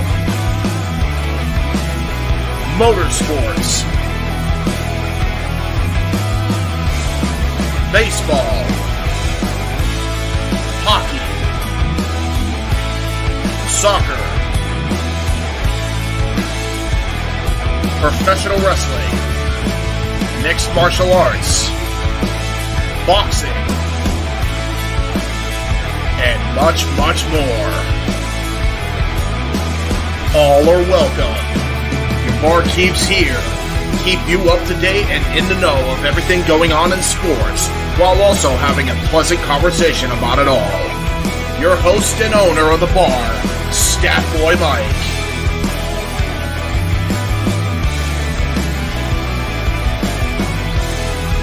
His partner in crime, Dory Lou. And a host of other guests coming in. The food's hot, the seats are warm, the drinks are ice cold, and the sports talk is plentiful. Casa de 18 Studios presents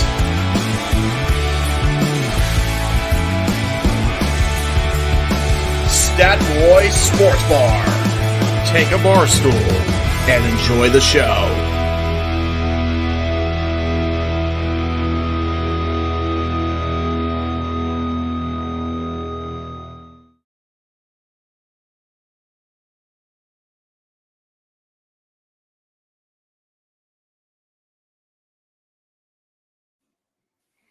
So as we pointed out going into the trailer, this week's Stat Boy Sports Bar will be on a special night in time thanks to the lovely people at Wally World screwing with the Stat Boy schedule. You would think when you give people a set schedule that you need to follow, the management would actually follow it. But no, nay. As many of us who have worked for the Spark before can testify to, they do not. And so Stat Boy's show is being flip-flopped this week with Meech's musings. And we'll get more into that when we get to the shills at the end of the show. Because we are not podcast hosts. We are salesmen and shillers, by God. Hey. Damn right. Damn right. All the merch, all the sales. Yes. We are DX, by God. It's true. I mean, we really are. We both run the company. I wish we put up the shirt numbers that DX did. No fucking kidding, right? Golly. We'll have to do fuck all at that point. I think we sell about as many shirts as freaking Taka Michinoku and Kaientai. Hey. Actually, he probably sells more than us, to be fair. I was going to say, and they also probably speak English on us, too. Yeah, so. Yeah, they do. Indeed. Indeed. Wait. Indeed. There you go. There you go. Move right along. So, third topic is going to be the one that potentially gets the most dramatic. But I'm hoping we can keep things. I'm hoping we can keep things toned down since we are a week removed from the Queen of the Ring tournament and Double or Nothing. Yes. How do we feel about the tournament winners now that we've seen them out on Raw and SmackDown respectively, kind of presenting themselves as King and Queen?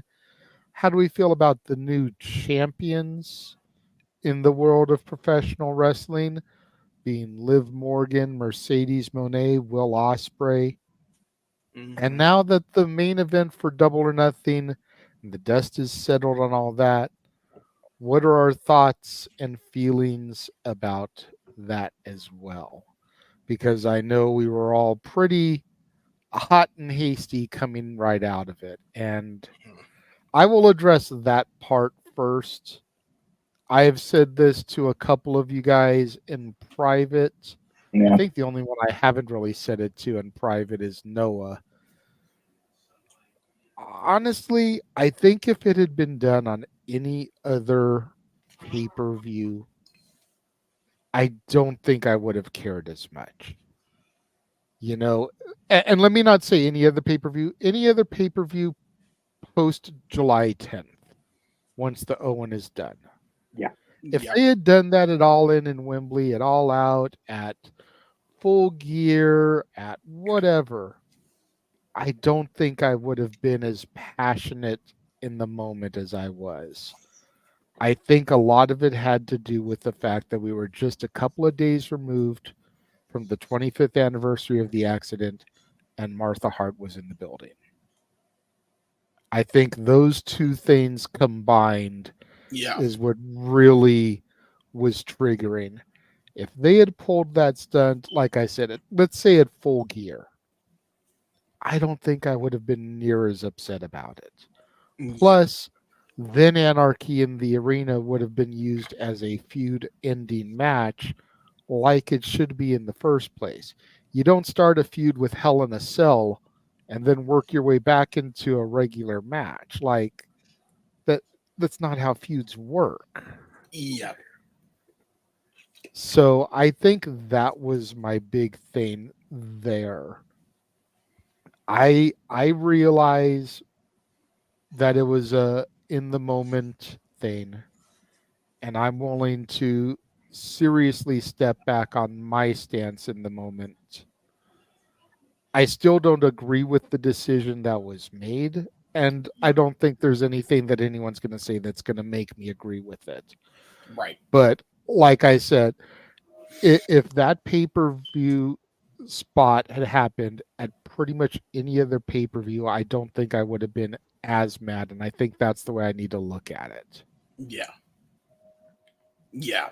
I think it was just the timing, the fact that Martha was in the building. Yeah. As far as the rest of it, Gunther, I think we knew from Jump Street would be the King of the Ring. So I'm here to see what Gunther has to do now. Yeah. You know, we've already had Vinci get excommunicado from Imperium. I'm kind of curious to see if Ludwig Kaiser is going to get over Gunther's bullshit. Because I know Kaiser has it in him too. He's always been my favorite in the stable. I've always seen something in Kaiser. Nia, you go, girl. I have been an avid Nia supporter since she came back. Probably because I wasn't around when she was injuring all the female talent and a botch artist. So I never saw what everybody else saw.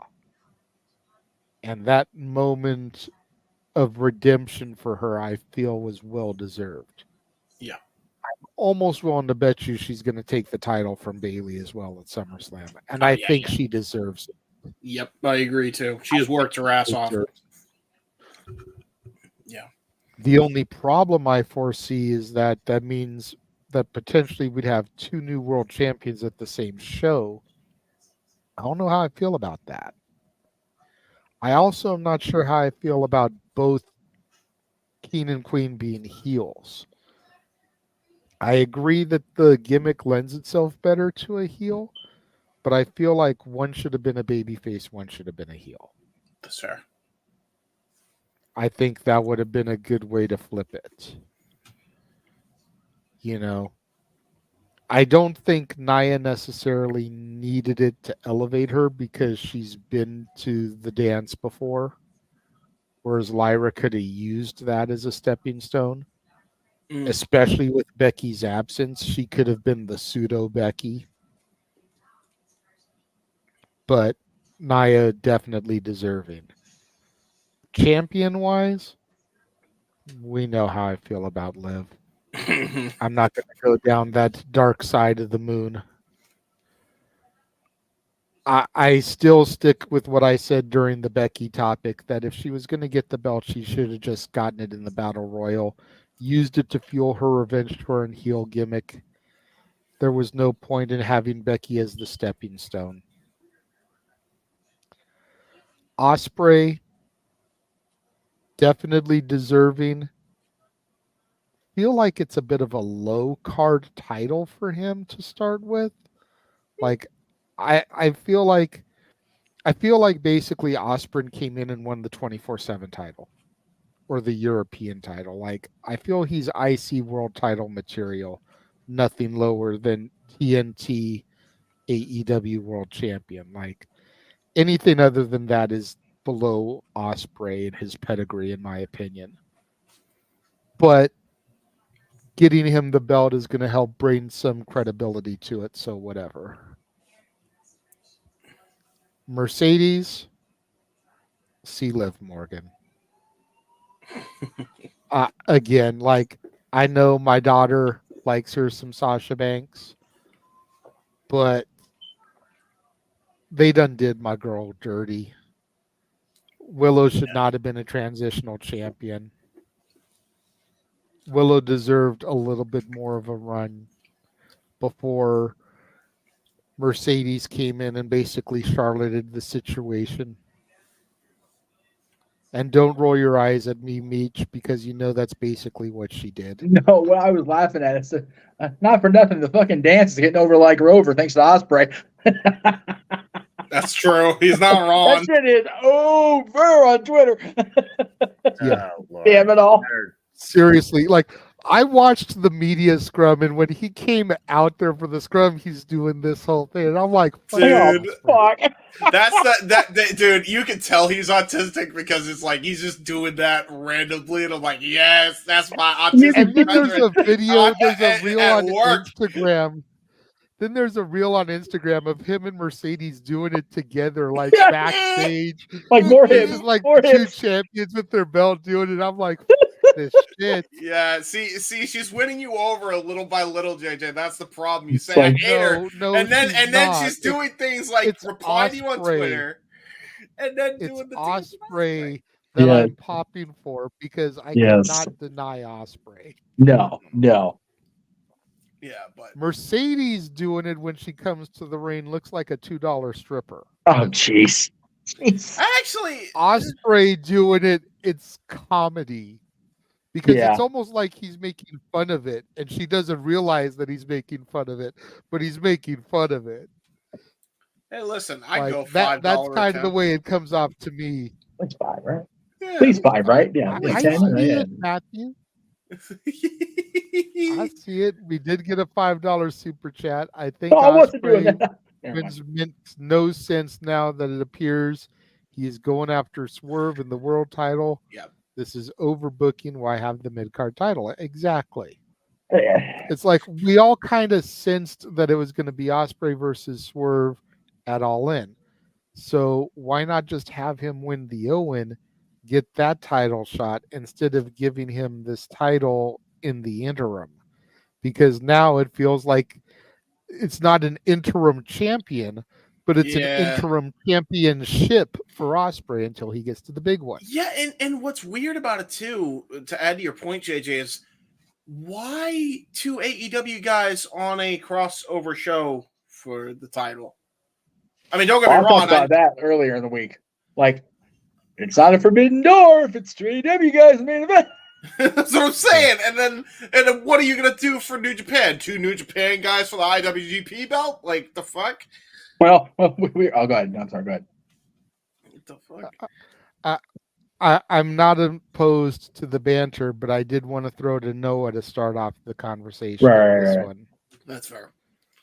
Noah, good sir, what are your thoughts on all this? I know it's a lot, so just to refresher, how do you feel about the 2 people that won the tournament, the new champions, and what is your stance on the Double or Nothing main event now that it's been a week since the dust has settled? And just for fair warning, I did see your impromptu, so I kind of know where you and your boys stand, but our audience does not. Again, hindsight's 2020, and everyone has time to reflect after the moment is through. You know me. I appreciate AEW for the good in it. That being said, champions. Okay, this like freaking bullet list. All right, so let me go ahead and just tag it down line. Champions. New champions. Liv Morgan. Whatever. Will Ospreay. Absolutely earned. Great freaking match to kick things off against Roderick Strong, who, again, still highly underrated what he offers in this business, as me and James have talked about verbatim. Mercedes Moné.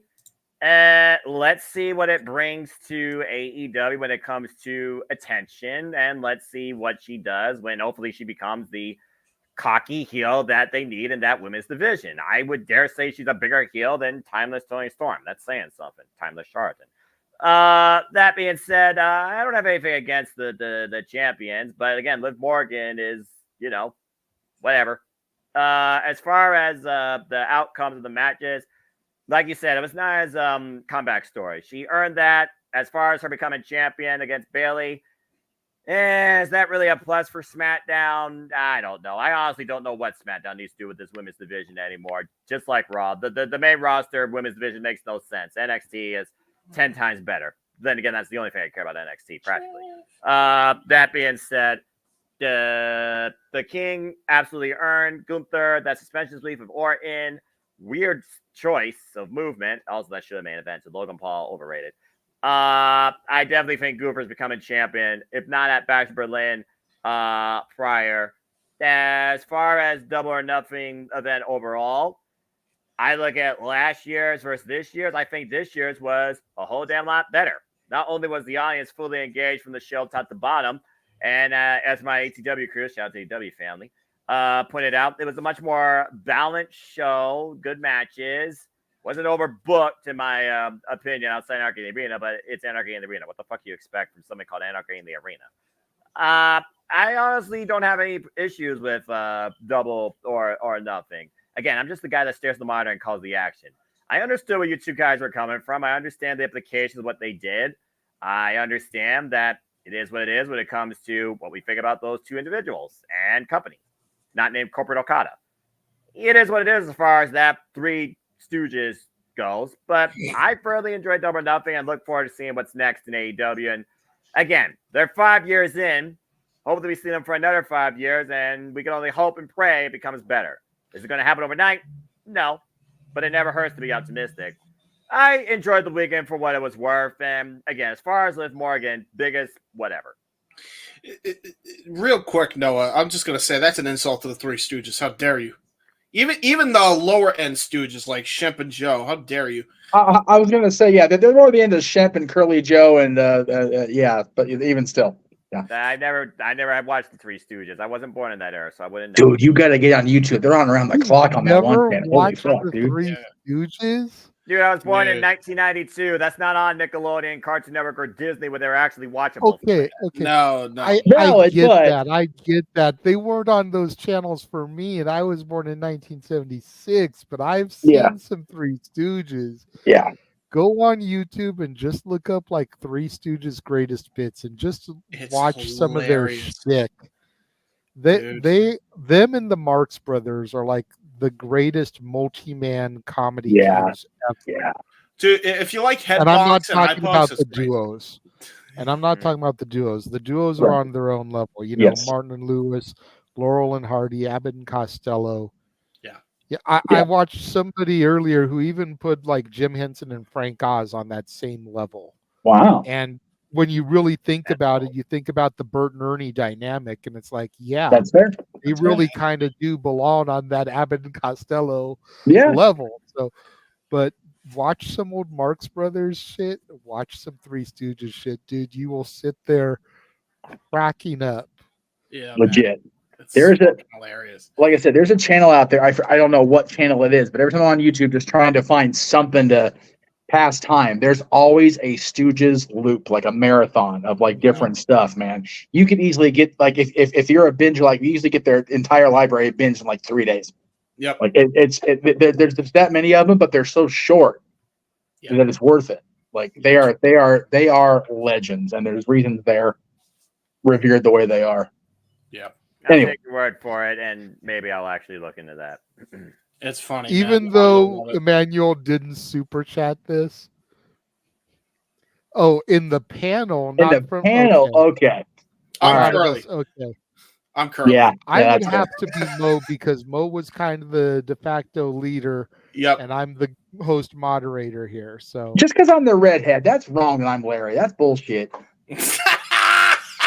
Larry was Mo's right hand, and on this, you're pretty much my right hand. All right. He's definitely Curly. I'll definitely co-sign on that shit.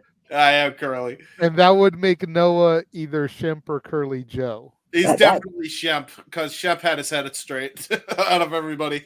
Yeah. Shemp was the logical one. God bless him for trying. Jesus. Anyway, that was way off the goddamn wheels. Went from evaluating the new stuff in wrestling to fucking Stooges. It's okay. Yeah. Yes, I was gonna throw it to you next, James. Okay. Jeez, man, you so energetic tonight. Relax, bro. And listen, it's been a good day today. I'm just happy. Tranquilo, namaste. Like I've got my rhythm down. I got you. We flowing, brother. We flowing. Go ahead. We flowing. The hate. Take a hit of Walter's product and just chill. Right. Okay, dude. All right, I'm gonna speak now. Okay, wait. Flash back to the opening. Yeah. Oh yeah, hold on. Yeah. Right. James. Yeah. Okay, it's never you're not on, fun. brother. Anyway, 1, 2. Right. Is this on? Well. Okay, so as far as the actual, I'm gonna start backwards, kind of like you did, JJ, and I'm actually gonna say the main event last. So as far as the King and Queen of the Rings, I think they made the right choices with those. I thought they had great matches. Nia shocked me. I mean, she's been great in her performances since coming back, and she has absolutely earned her keep back in that company. So good on her, man. And as far as Walter, Gunther, whatever you want to call him, very good choice. I love that he did a meme where you dropped this king and it was the King of the Ring crown. I love that. That was fun. So good for him, man. He deserved that. The champions, I didn't personally have an issue with them, like a lot of people. Liv made sense storyline wise, but at least of the three that I'm clamoring to see. I will say Mercedes, not that I didn't know she was going to be one of the best in the world and showed exactly fucking why. But even that match surprised me because that was such a damn good match. And it was the match we should have gotten at Resurgence. I mean, those two women put their working boots on, man. That was a really good match. Really enjoyed that. And I'm looking forward to more heel Mercedes Moné and or kind of this, hopefully, she'll go full heel eventually. But I'm just looking forward to her and the match quality she's going to have if she's putting out matches like that. So pretty good fall with Sky Blue, despite the minimal TV time they got because TV time, and that's the whole thing. Yeah. And look at there's some freaking ad thing there. I just noticed that. Yeah, got it. Do not acknowledge the chat if they don't super chat. Damn it. Well, it was also a Twitch chat, so I was just trying to make sure. But yeah, no, freaking really enjoyed that, and I've been looking forward to this heel run that Mercedes Moné could potentially go on. I'm especially looking forward to the Pillar versus the Boss. I'm so looking forward to that. You have no idea. I mean, Wembley Stadium, yes, please, can't come soon enough. And then I really think Ospreay winning the belt, while it wasn't surprising, because I even called that the Undisputed Kingdom is just dead on arrival at this point, even with Roddy with the belt. Yeah. Yeah, great for Ospreay. Great to kind of go in a different direction at this point, because I think ultimately, like, we're gonna be getting, Ospreay, Omega, and Okada at some point. He might be trying to merge those titles with Okada, the Continental and the International, and make it the Intercontinental title. So I still think that's kind of direction we're going. And if they book that at all in, again, check please, yes. So looking forward to that. So yeah, really enjoyed the winners of everything when it comes to the prizes on the line. Now, the big thing was the main event of Double or Nothing, which, as JJ eloquently said, we all blew our gasket when everything happened. I was the first, and I think everybody can pretty much agree on, I walked my stance back considerably, especially considering how angry I was. Right after the show went off the air, I did a lot of research. So there's a few things I'm going to tackle with that. Now, as far as the booking of everything, that's all I can have a problem with. Exactly what JJ said about doing any hanging of anything ever right after Owen Hart's anniversary was just tasteless regardless. That, in effect, should be a feud ender, not a feud starter. Agree with that wholeheartedly. Maintain the stance that match with a goddamn shit show.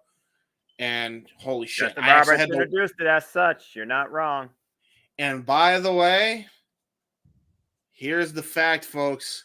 I had to go back after everything went down and watch a Young Bucks match to actually say what the fuck I'm about to say. Because I had to know what the hell I was talking about. I know. Thank you, Jeff. I appreciate it. I'm sorry. Thank you for your condolences. Now, as far as the stunts performed, if it was anybody else but Darby doing the stunts, I'd have a very big issue with it. But it was Darby. Now, I got to tackle point A and point B here. First, the flamethrower. It was stupid on the scheme of it. However, couple reasons why there was no way it wasn't safe. Number one, Nevada has very strict laws when it comes to fire safety when you perform a stunt like that. And if you do not make sure that everybody involved gets their shit together and makes sure it is done safely and securely, that shit ain't happening. And if you do it anyway, everybody involved in that match is in jail tomorrow, if not tonight, in that precinct. Period. Right? So that means that the goo that was on Jack Perry's clothes was flame retardant goo. And he was safe. And he only going to jail in Clark County. Tell you that shit right now. Exactly, Jeff. Exactly. That's a big note. And especially for Jack Perry's sake. Now. He pretty. Exactly. Oh, yeah. Oh, yeah, he is. Him and them bucks are pretty for Clark County prison. Tell you that shit. Now, with that said, the only thing that could have been risky about that whole operation was he could not breathe in the flames. He could not breathe in. You had to hold your breath as if you were underwater. You do that, you're safe. You are fully protected. Now, you could tell Darby is a legitimate stuntman. Full on, this is not even a gimmick. The way he pointed this flamethrower. Right at Jack Perry's feet to make it shoot up around his face to make it look like it was in his face, but not actually in his face. You get me? Cool. Now, engulfed. Engulfed. Exactly, Jeff. Now, put it this way, man. The only reason I know this is because I'm a deathmatch head, and they're like deathmatch even goes through some strict like safety guidelines to make sure things are done properly and safely and securely. So they did exactly that, and especially with a stunt like this. This is actually a stunt that people have done in movies and shit. So with Darby having a legit certified license, they were good to go. They just had to make sure they did the safety precautions, and they were fine. Now, the hanging spot. The biggest bitch. Again, if it was anybody else doing the spot, I would have an issue with it. But it was Darby, and we knew he was going to be secure in that spot. And when I initially heard that Darby was hanging above the ring Owen Hart style, y'all got to remember, I had my back turned. So I'm thinking this dude's like 40 feet, like above the goddamn ring, like, you know? I'm like, what the fuck is wrong with you, right? But I look at the actual footage, and the first piece of thing that I see of this before I even watched the match back was of Meech's musings, right? So that's the first wind I get of it. It was the thumbnail. And he was like right in line for those stupid kicks. Is exactly what I call it. Now he's still getting punctured in the face because he's fucking Darby and he's crazy and he still shouldn't be doing that. However, he was safe. Like if Naruto Uzumaki appeared from the fucking manga and threw a shuriken and busted the contraption, there's no way Darby could have fallen and died. Because accurate, he would have been safe. So again, if it was anybody else but Darby doing those stunts, I'd have an issue with it. But we know he can bump. We know he can bump safely as you can. And to be fair to Darby, these are the two stunts on the face of it that are the least egregious that he's ever done. Like the swanton he did through the pane of glass was way more dangerous than this shit. Truthfully. And that's me being as fair as humanly possible. So appreciate that. That literally leaves me to only have a problem with the fact that they booked it the day after the anniversary of Owen, even if it was safely above the ring. And the fucking actual match, booking the match at all to be a feud starter, not a feud ender. But I'll leave you with this, and this is the reason why I think a lot of people have the biggest bitch with it. And that's Martha. Signing off on this. What I will say right off the gate is that I appreciate that AEW actually went to Martha first before performing this shit, which was done every time they do a stunt like this. So there was a good protocol there. Martha said on an interview, and I completely forgot she said this on an interview one time, but she said, I never had a problem with the stunt in question itself. My biggest bitch always was the fact that it was not done safely and the proper safety precautions were not in place. That was always her biggest bitch. That's always why she held a grudge against the WWE, because it was a senseless tragedy that did not need to happen so long as you had the proper safety measures in place. And Darby did, because he was holding like fucking, the cable wire, like not the ring cables, but I'm talking about like legitimate like cables to tie his feet. So he was safe. And plus, like, compared to Owen when he fell off the fishing hook and Darby hanging above the ring, Darby's like 170 soaking wet, maybe a little less. And Owen's like fucking 240 on a good day. So, kind of don't have a problem with that either now. Because again, if that was her bitch, then she's not a hypocrite. So therefore, the only thing I got a problem with now is the fact that they made this a fucking feud starter and not a feud ender. So while the shit was still a shit show, and it was just a death match for the sake of being a death match, I have a lot less problems with it now than I would have had last week. So, and everybody knows that thought. I just haven't said that on the air yet since last week happened. So there you go. Now you guys know why my stance changed so drastically. So, still fuck the Young Bucks though. Fucking pricks. I'm not going to lie. I even drove past Nick's house again on Tuesday, knowing that they were going to be out this way for the forum show. No. Seeing if I saw him outside or anything. Did you get those protest signs ready yet? No, not yet. Oh, damn it. You were going to get my ass sued. It's going to be a fucking thing. Well, here's the thing. All he has to do is just have a decal right on his front door or the side door and be like, you guys suck. Slowly roll past the house and then speed off into the night. You see me rolling, say fuck the Young Bucks. They see me. It's JJ rolling. He's hating. Don't want to get cut because they'll give me a super kick party. Super kick party, super kick party. But no subject.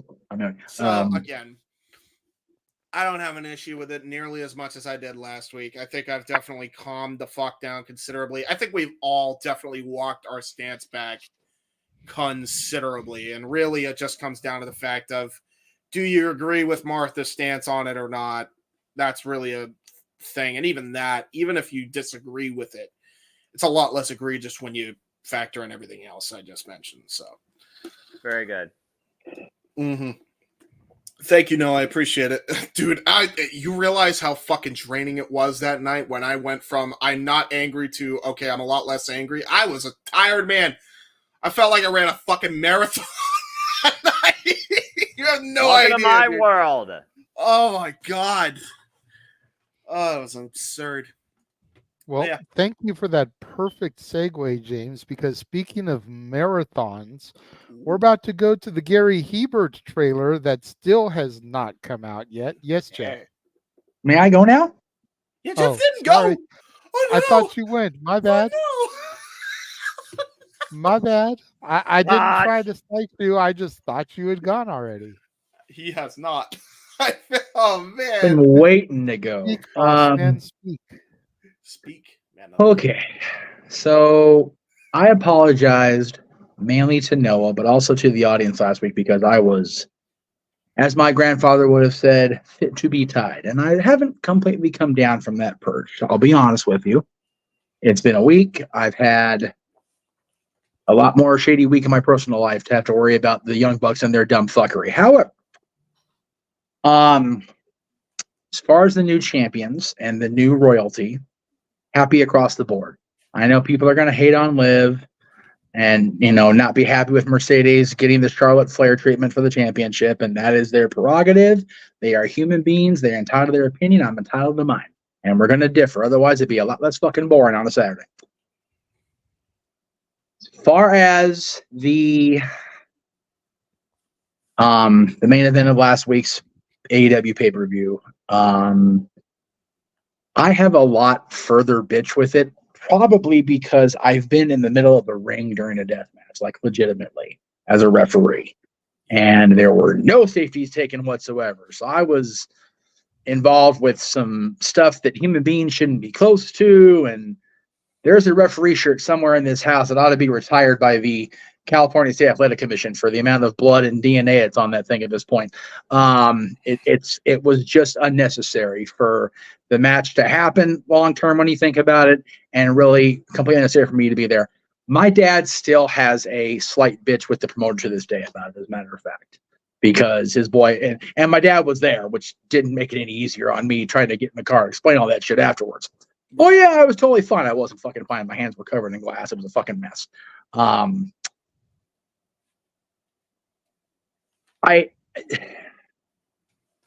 I just have a problem with death matches, I think, at this point. And I think that's just me, for lack of a better term, maturing in some respects, I guess. I don't know, or I'm too old for this shit. I really think that's where it is for me at this point. I just don't like them. I don't think they're necessary at this point in history. If you look back on it, they've always been problematic at best. They always had their niche, whatever that word is, but I don't think they're necessary on American primetime or pay-per-view. I don't think they're necessary. I don't think it's necessary for a guy who literally got hit by a fucking bus 3 weeks ago to take a pair of super kicks with tacks on the shoes. I don't think it's necessary for a grown man to wind up and hit another grown man in the face with a chair that explodes in his fucking face. Yeah, I definitely don't think it's necessary, stunt ready, prep or not, to light a fucker on fire in the context of a wrestling match. That's fair.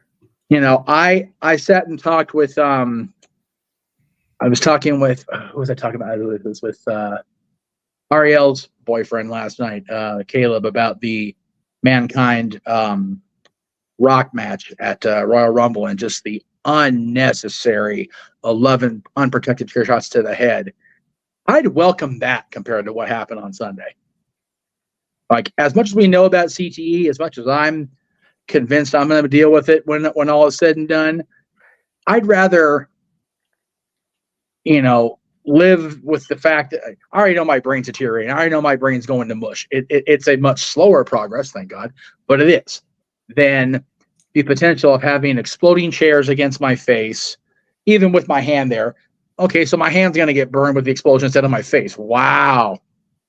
The thumbtacks, it's, he and I talked about the greatest Intercontinental Championship matches of all time. Randy Orton and Cactus Jack made our list. Randy Orton becoming a pincushion was uncomfortable in 2004. Yeah. Last Sunday was just another level. And I went back and watched our playback. I went back and watched the match with their call and just remembering just myself like this for half the match. I just think it was unnecessary. And I really, like you said, it's going to take a lot for me to come off of that stance. I think it was too much. And I definitely think it was too much for a starter of a program. Yes, I agree. And to, it was just a lot. And I think for me, part of the anger also is, getting back to what we were talking about Frankie earlier in the opening segment, it's like, I still got a lot of people that work for that company that are close friends, if not very close acquaintances. Right. Stuff like that is just bad for PR. And stuff like that continuing to happen is going to make the company go away. Yeah. And a lot of those friends don't have the option to, go anywhere else. So if this company goes, they're out of work on a national or global level, not making that banger money. So it's just upsetting. Also, really quick before we bring in our other panelist, for what I said at the start, as far as the as far as my comment, happy Pride Week, everybody. Pride Month, by the way. I was completely talking about the Young Bucks and Jack Kerr being pretty for prison. Happy Pride Week, folks. My bad. Or Pride Month. Like, God, what a horribly insensitive thing I said. And also with as far as the comparison to the Stooges, I think it's better comparison to the Horsemen. We just call them the Four Horses asses. The three of them and Tony. The four jackass. What? No. The Four Horselongs. There you go. Well, that's true to corporate Okada. What did he do? As I'm saying, now Okada put Tony Khan in that spot. There we've got four. But here's the problem: you call them horse dicks, then horse dicks are bigger, so you can't because they look. No, well, okay. Not to be graphic with the panels coming in the room, but they're much harder to swowlow that way, and they certainly are. That's true. Okay, Absolutely. We're about to bring somebody in that's anatomically different. So, JJ, for the love of God, get this thing back on track. Yeah, bring her in before I get worse. Teleporting into the command center is Datilla. Hello. Getting her. Getting her stuff. She's saying muted. Oh, sorry. Hey, there we go. Hi. Hello. I'm tired. While we have you in, before you speak on the topic, we did have a comment on your Twitch that was clearly an advertisement if you see it. So feel free to delete. Because we couldn't. Where is it? Yeah, it's like on your Twitch live chat. I find and show you so you can see it visually. There you go. Decent one. Decent one. Oh, yeah. Ignore it. Anyway. Yeah, exactly. All right. Bless you. JJ, continue the moderation. It was a cough, but thank you anyway. I was going to say, she came up just before we went to commercials, so we'll let her get her thoughts on the topic too. So the topic we're currently discussing is topic number 3. Now that it's been a week and the dust has kind of settled from everything, what are your thoughts on the King and Queen of the Ring? The new champions that we got last week in Liv Morgan, Will Ospreay, and Mercedes Moné. And what are your thoughts on the Double or Nothing main event? I don't know if you saw our coverage last week, but there was a lot of anger in this room considering Darby Allin hanging above the ring with Martha Hart in the building, 3 days removed from the 25th anniversary of Owen Hart's passing. Like, there was a lot of anger and animosity in this room from us, and the fact that that type of stunt was even pulled. What is your take on that and then the other things I mentioned? Okay. Yeah, that's a really loaded question. There's a lot to dissect and digest. Yes. As far as King and Queen is concerned, I didn't see the pay-per-view. I know who the winners are. I mean, I think it was too soon to make live. Hold on. Sorry, give me a second. Hold on. We have somebody interrupting cow. Moo. Call has been disconnected. Please hang up. Dial it again. Oh, can you do that again? No, that was good. God damn. Still dial-up connection. Reset the internet router. You're a genius. Do it again. Yeah, you do it again. Fuck, you pick up for the Philippines? I deal with that shit enough at work. Well, I'm talking about, well, technically it's more based in India, but you know. Whatever. Both countries are still ass backwards, freaking taking jobs from America. Okay, I'm not trying to be political. Hey, listen, shout out Scammer Payback, by the way. God. Well, anyway, as we have a momentary intermission, I don't know what to do here. I know, right? Sorry, my phone rang. Sorry. No, you're fine. Go ahead. So. Okay. I didn't see the preview itself, but when it came down to Nia Jax and Lyra, I was like, okay, they're probably gonna give it to Nia Jax. You know, she's been doing this has been her best run. Yeah, accurate. So yeah, I don't mind her winning. Gunter, as far as Gunter's concerned, I was surprised that he won because I thought that his moment would come at Bash in Berlin, not SummerSlam, but we'll see how that goes. I mean, it's not surprised that he did win. I mean, You know, he's Gunther. The Yeah. Ring General is the best worker in WWE, bell to bell in that ring, for he keeps it sacred. True that. Yeah. And what was the other question? Champions, new champions. The How did champions? you Okay. Do you enjoy them? Do you not like them? Liv Morgan, Mercedes Moné, and Will Ospreay this weekend were the new champions. Mercedes Moné, I saw that one coming a mile away. Yeah. I don't mind it. I do feel bad for Willow. Yep. Same. Feel bad for Willow, but I mean, it was, you know, it was just that's what. Damn good match, though. Can we agree on that? That was fucking great match. Mm-hmm. Liv Morgan, I feel like she was always supposed to take it from Rhea Ripley at Queen of the Ring, so I don't mind Liv Morgan being champion. Well, Ospreay, you had to do something with the undisputed kingdom. It's unfortunate Adam Cole got injured, and they just kind of cooled off. So yeah, I don't mind Will Ospreay being champion. I mean, cooled off is an understatement until they put him in the fucking freezer. Negative 20 degrees Celsius. Well, winter is coming eventually. There you go. Came early. Continue. Okay, what was the third part to that question? The Double or Nothing main event. Yes. Anarchy in the Arena, the shit show. I actually really enjoyed that match. I thought it was a really fun match. Honestly, I liked it. I didn't have a problem with it. I thought it was really fun. Same. Well, there you go. Hey, you know what? At least one person from the multiverse enjoyed it.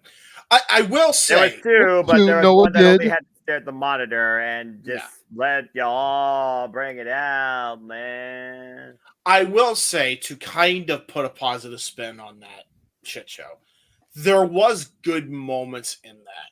And if you can look at the good and take away the bad and, you know, enjoy it for what it was, which was a garbage match, and it was very athletic of a garbage match, to be fair to everybody involved. Someone sounds like me here. I'll be damned. It was a good match.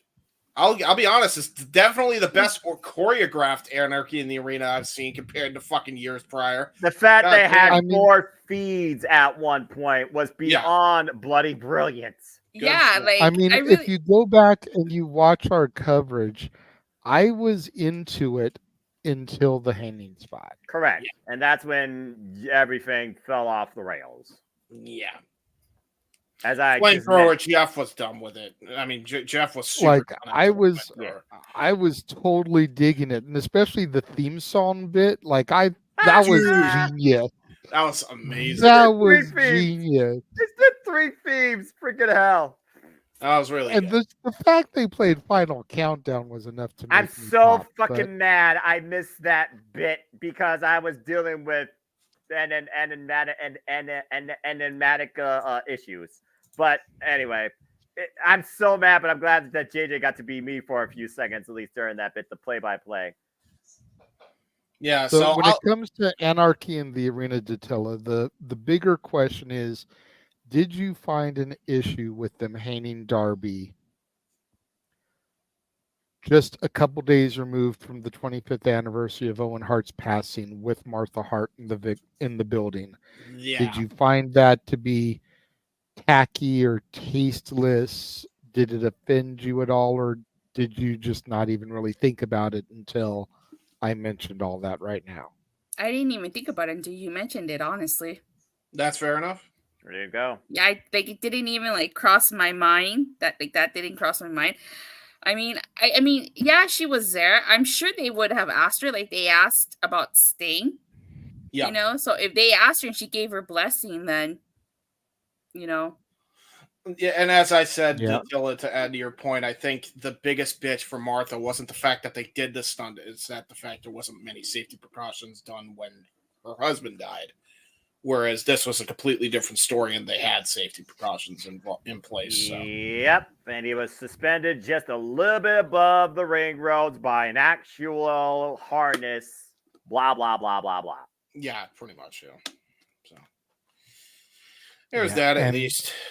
To piggyback off of all that and what I said earlier, if we hadn't done the 2 retro watch-alongs, Yeah. I don't know if I would have felt the same way because we had just been engulfed in 2 nights of emotion reliving all of this. Yeah. My fourth day in a row doing a watch along call. God. Yeah, you had no freaking voice left after that. I was burnt out in so many ways. Still kind of am. That's why I'm in the dark. I'm tired. Understand, bro. I don't blame you. I appreciate it. All right.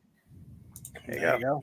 Either way, great weekend for pro wrestling once again. I look forward towards the next time we have TNA, AEW, WWE, NXT, blah, blah, blah, blah, blah. Just bring them all under one weekend. Go ahead. Give me 5 watch-alongs in a single weekend. Test me. I dare you. Did you guys talk about that already? The Ethan Page and Jordan Grace? That's our main event. Let's not get ahead of ourselves. I just wasn't sure. That's gonna be the next topic. Yep. Mm-hmm. Dattila, you came right just in in time for that conversation. Remember the notes. Always look. Remember, Dattila, you're a content creator. Always look at the cliff notes. Be prepared. Next time, gadget. Next time. I recognize that reference, man on the marquee. Yeah, Dr. I was once a wee lad. Fox Kids was a thing. Inspector Gadget was a thing. Yes. Be prepared. No, wow, that was operatic as hell. Thank you. Oh, good God. There you go. All right, all right, JJ. Well, I was originally going to run the Gary Hebert trailer, but now that Dattila is here, I kind of want her to see the updated watch-along trailer with all the new shit added into it. So yeah, fair enough. We'll do the Gary Hebert trailer before the shills. There you go. We'll go ahead and rerun that one so that she can see all of the new stuff added. All right, I'll bring myself into the light for a little bit. Go ahead and do the damn thing.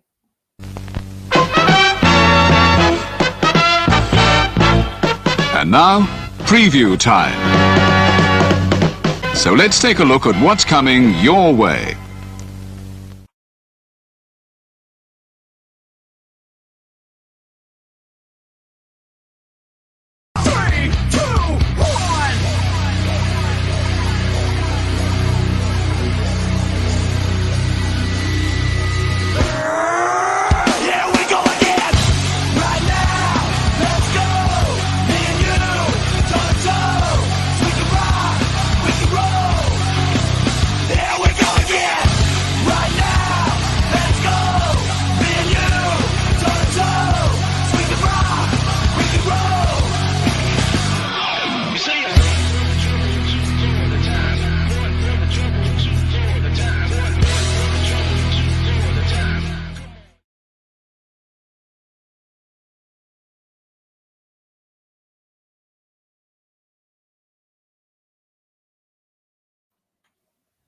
All the wrestling, all the wrestling, all the wrestling, all the wrestling, all the wrestling, all the professional wrestling. Damn it. All right. There you go. Turn the light off, Noah. You earned it. Hey, you missed it. When we ran that trailer the first time, James tried to pantomime Noah singing all that as Noah said it. It came off as bad as freaking season 1 Rita Repulsa, where the dialogue wasn't matching the lips and everything. Bro, I was like Kai and Tai, bro. It's awful. It was terrible. Bad, but they tried so hard. Got so far, and in the end, it didn't even matter. Does it even matter? Yeah, exactly. Park against me. There you go. I can't wait till we do that for karaoke. Yeah, man. Lots of Lincoln Park. Yeah, man. Looking forward to that. Jeff, you're still muted. I know. Before we move on to the main event, I will say to Manuel, I will call Inspector Gadget right now. If that gets added to the fucking play, I'll do and everything. I'll do the whole fucking thing. I'll give a shit. Singing the pain of my It's been such a long time since I've watched Inspector Gadget with Matthew Broderick. There you go. No. I mean the cartoon, love. Yeah, about to say we're talking the cartoon. With Don Adams as the voice of Inspector Gadget. I'll get you next time, Gadget. Next time. God damn, that's really fucking good. Nicely done, Jay. Right? That scared the shit out of me. I was like, God damn, Dr. Clobby up in this bitch. Yeah, there you go. Without the cat and without the 250 screens in front of him inside a cliff. There you go. I was once a wee lad. Believe it or not, it wasn't always about the wrestling for me, but over the years, I have become simpler in my ways of television. That's because most television sucks nowadays. That's accurate. You there, Noah. Yeah.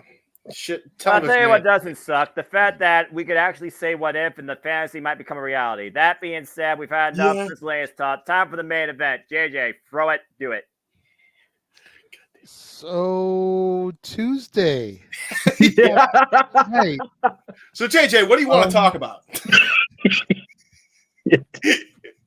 Let's just go ahead and throw this out here right now. There is complete and utter bias that my NXT is the main event. Yes. We're just going to put it like this before we get into the meat and potatoes of this steak dinner. Yeah. This week's NXT was so eventful. Datilla, unprovoked, did a review of it. Yeah. That is how monumental this week's NXT was. Yeah, it was huge. That unprovoked, Datilla did a review of it. Yep. I saw it. And there it was terrible. It was terrible. It was not terrible. You a lie. That's a lie, and you know it. I was talking about my review was terrible. I didn't even know what the hell I was talking about. That's because you don't watch every week. Even if you don't review it every week, you need to keep up with the product. Yep. Oh, she's hiding her face in shame. She's ashamed of herself in her review. Oh no. Wait, she hit her face with her face, huh? I'm sorry, your call has been disconnected. Please hang up and try it again. There we go. So for those of you out there who, and I'll go ahead, much like a lot of you are still sleeping on TNA. How dare you? For those of you that are out there that are still sleeping on NXT, this week was a pretty eventful Sorry about that, show. you guys. No, you're fine.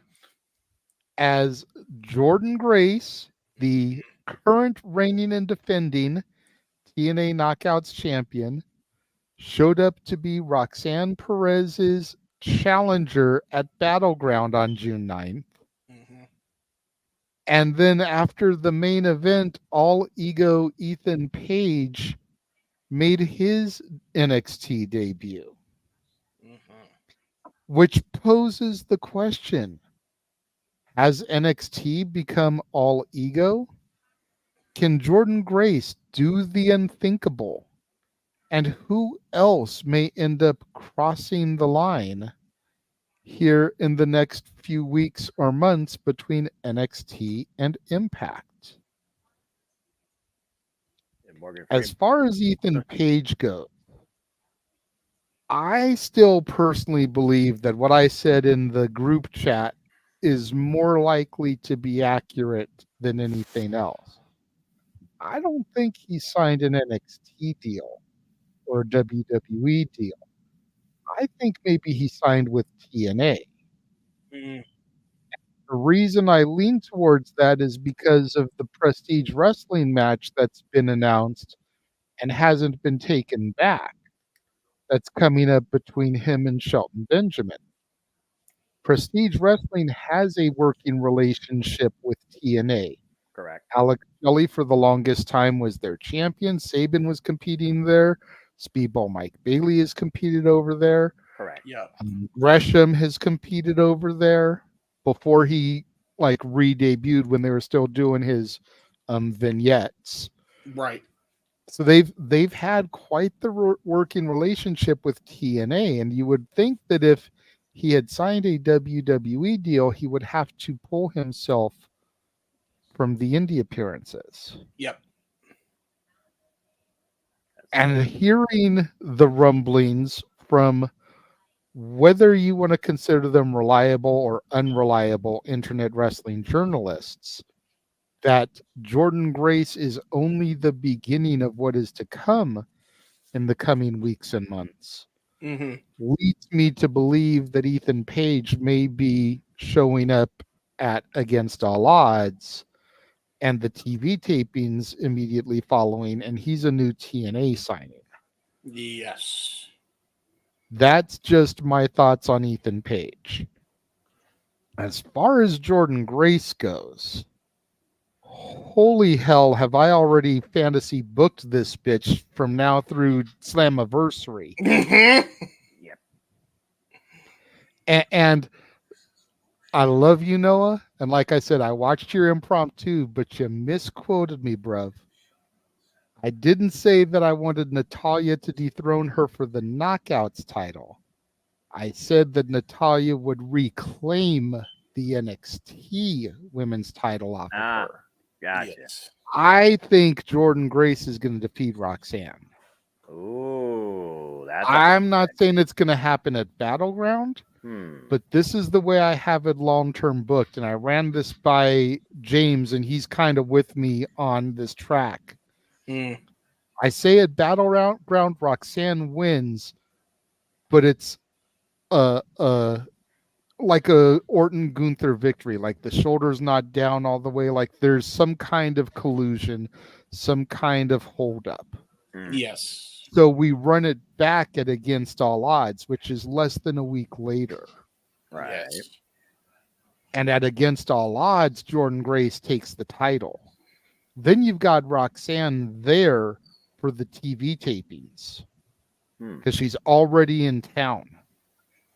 Yep. You have Roxanne bring some other heel NXT women with her for the TV tapings. Your Fallon Henleys, maybe your Lash Legends, these type of people. Your Ariana Graces, so that you can have a segment with Ariana Grace and her daddy, Santino Marella. Just the shtick in and of itself writes itself. Oh yeah. If they bring up Santina, I will quit watching TNA. You will not. No, you will not. Santina's Durant. You will not. You are lying. You watch all the wrestling. I know you, Noah. You will still tune in if she is mentioned. And if you quit watching TNA because of that, he'll call you piece of shit. Then we go to Heat Wave, and Jordynne Grace retains the title. Yeah. So now the 3-match series is over. After Heat Wave, Natalya makes her intentions known. And at Slammiversary in Montreal, Quebec, Canada, where her uncle was screwed, she reclaims the NXT Women's Championship. And I understand what you were saying about Giselle Shaw and the way that story is being built. You can even do it WrestleMania 2000 style, and you can have both belts on the line, two falls. Yeah. Let Giselle Shaw claim the Knockouts title. Let Natalya reclaim the NXT title. Have Jordynne Grace lose both belts, but in a banger of a triple threat match. Yes, sir.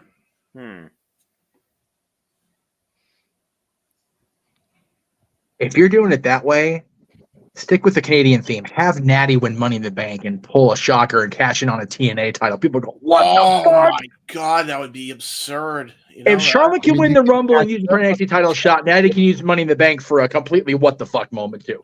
Yeah, true. Hey, if you can cash it in on any championship, and if TNA is under Endeavor, then it's all in the family. She wins the briefcase in Canada. She cashes in the city that basically started the downfall of her family in wrestling for all those years. Fuck me, what a story. From Toronto to Montreal. Within what is it, 13 days? Yeah. Something like that? Talk about finish the story. Shit.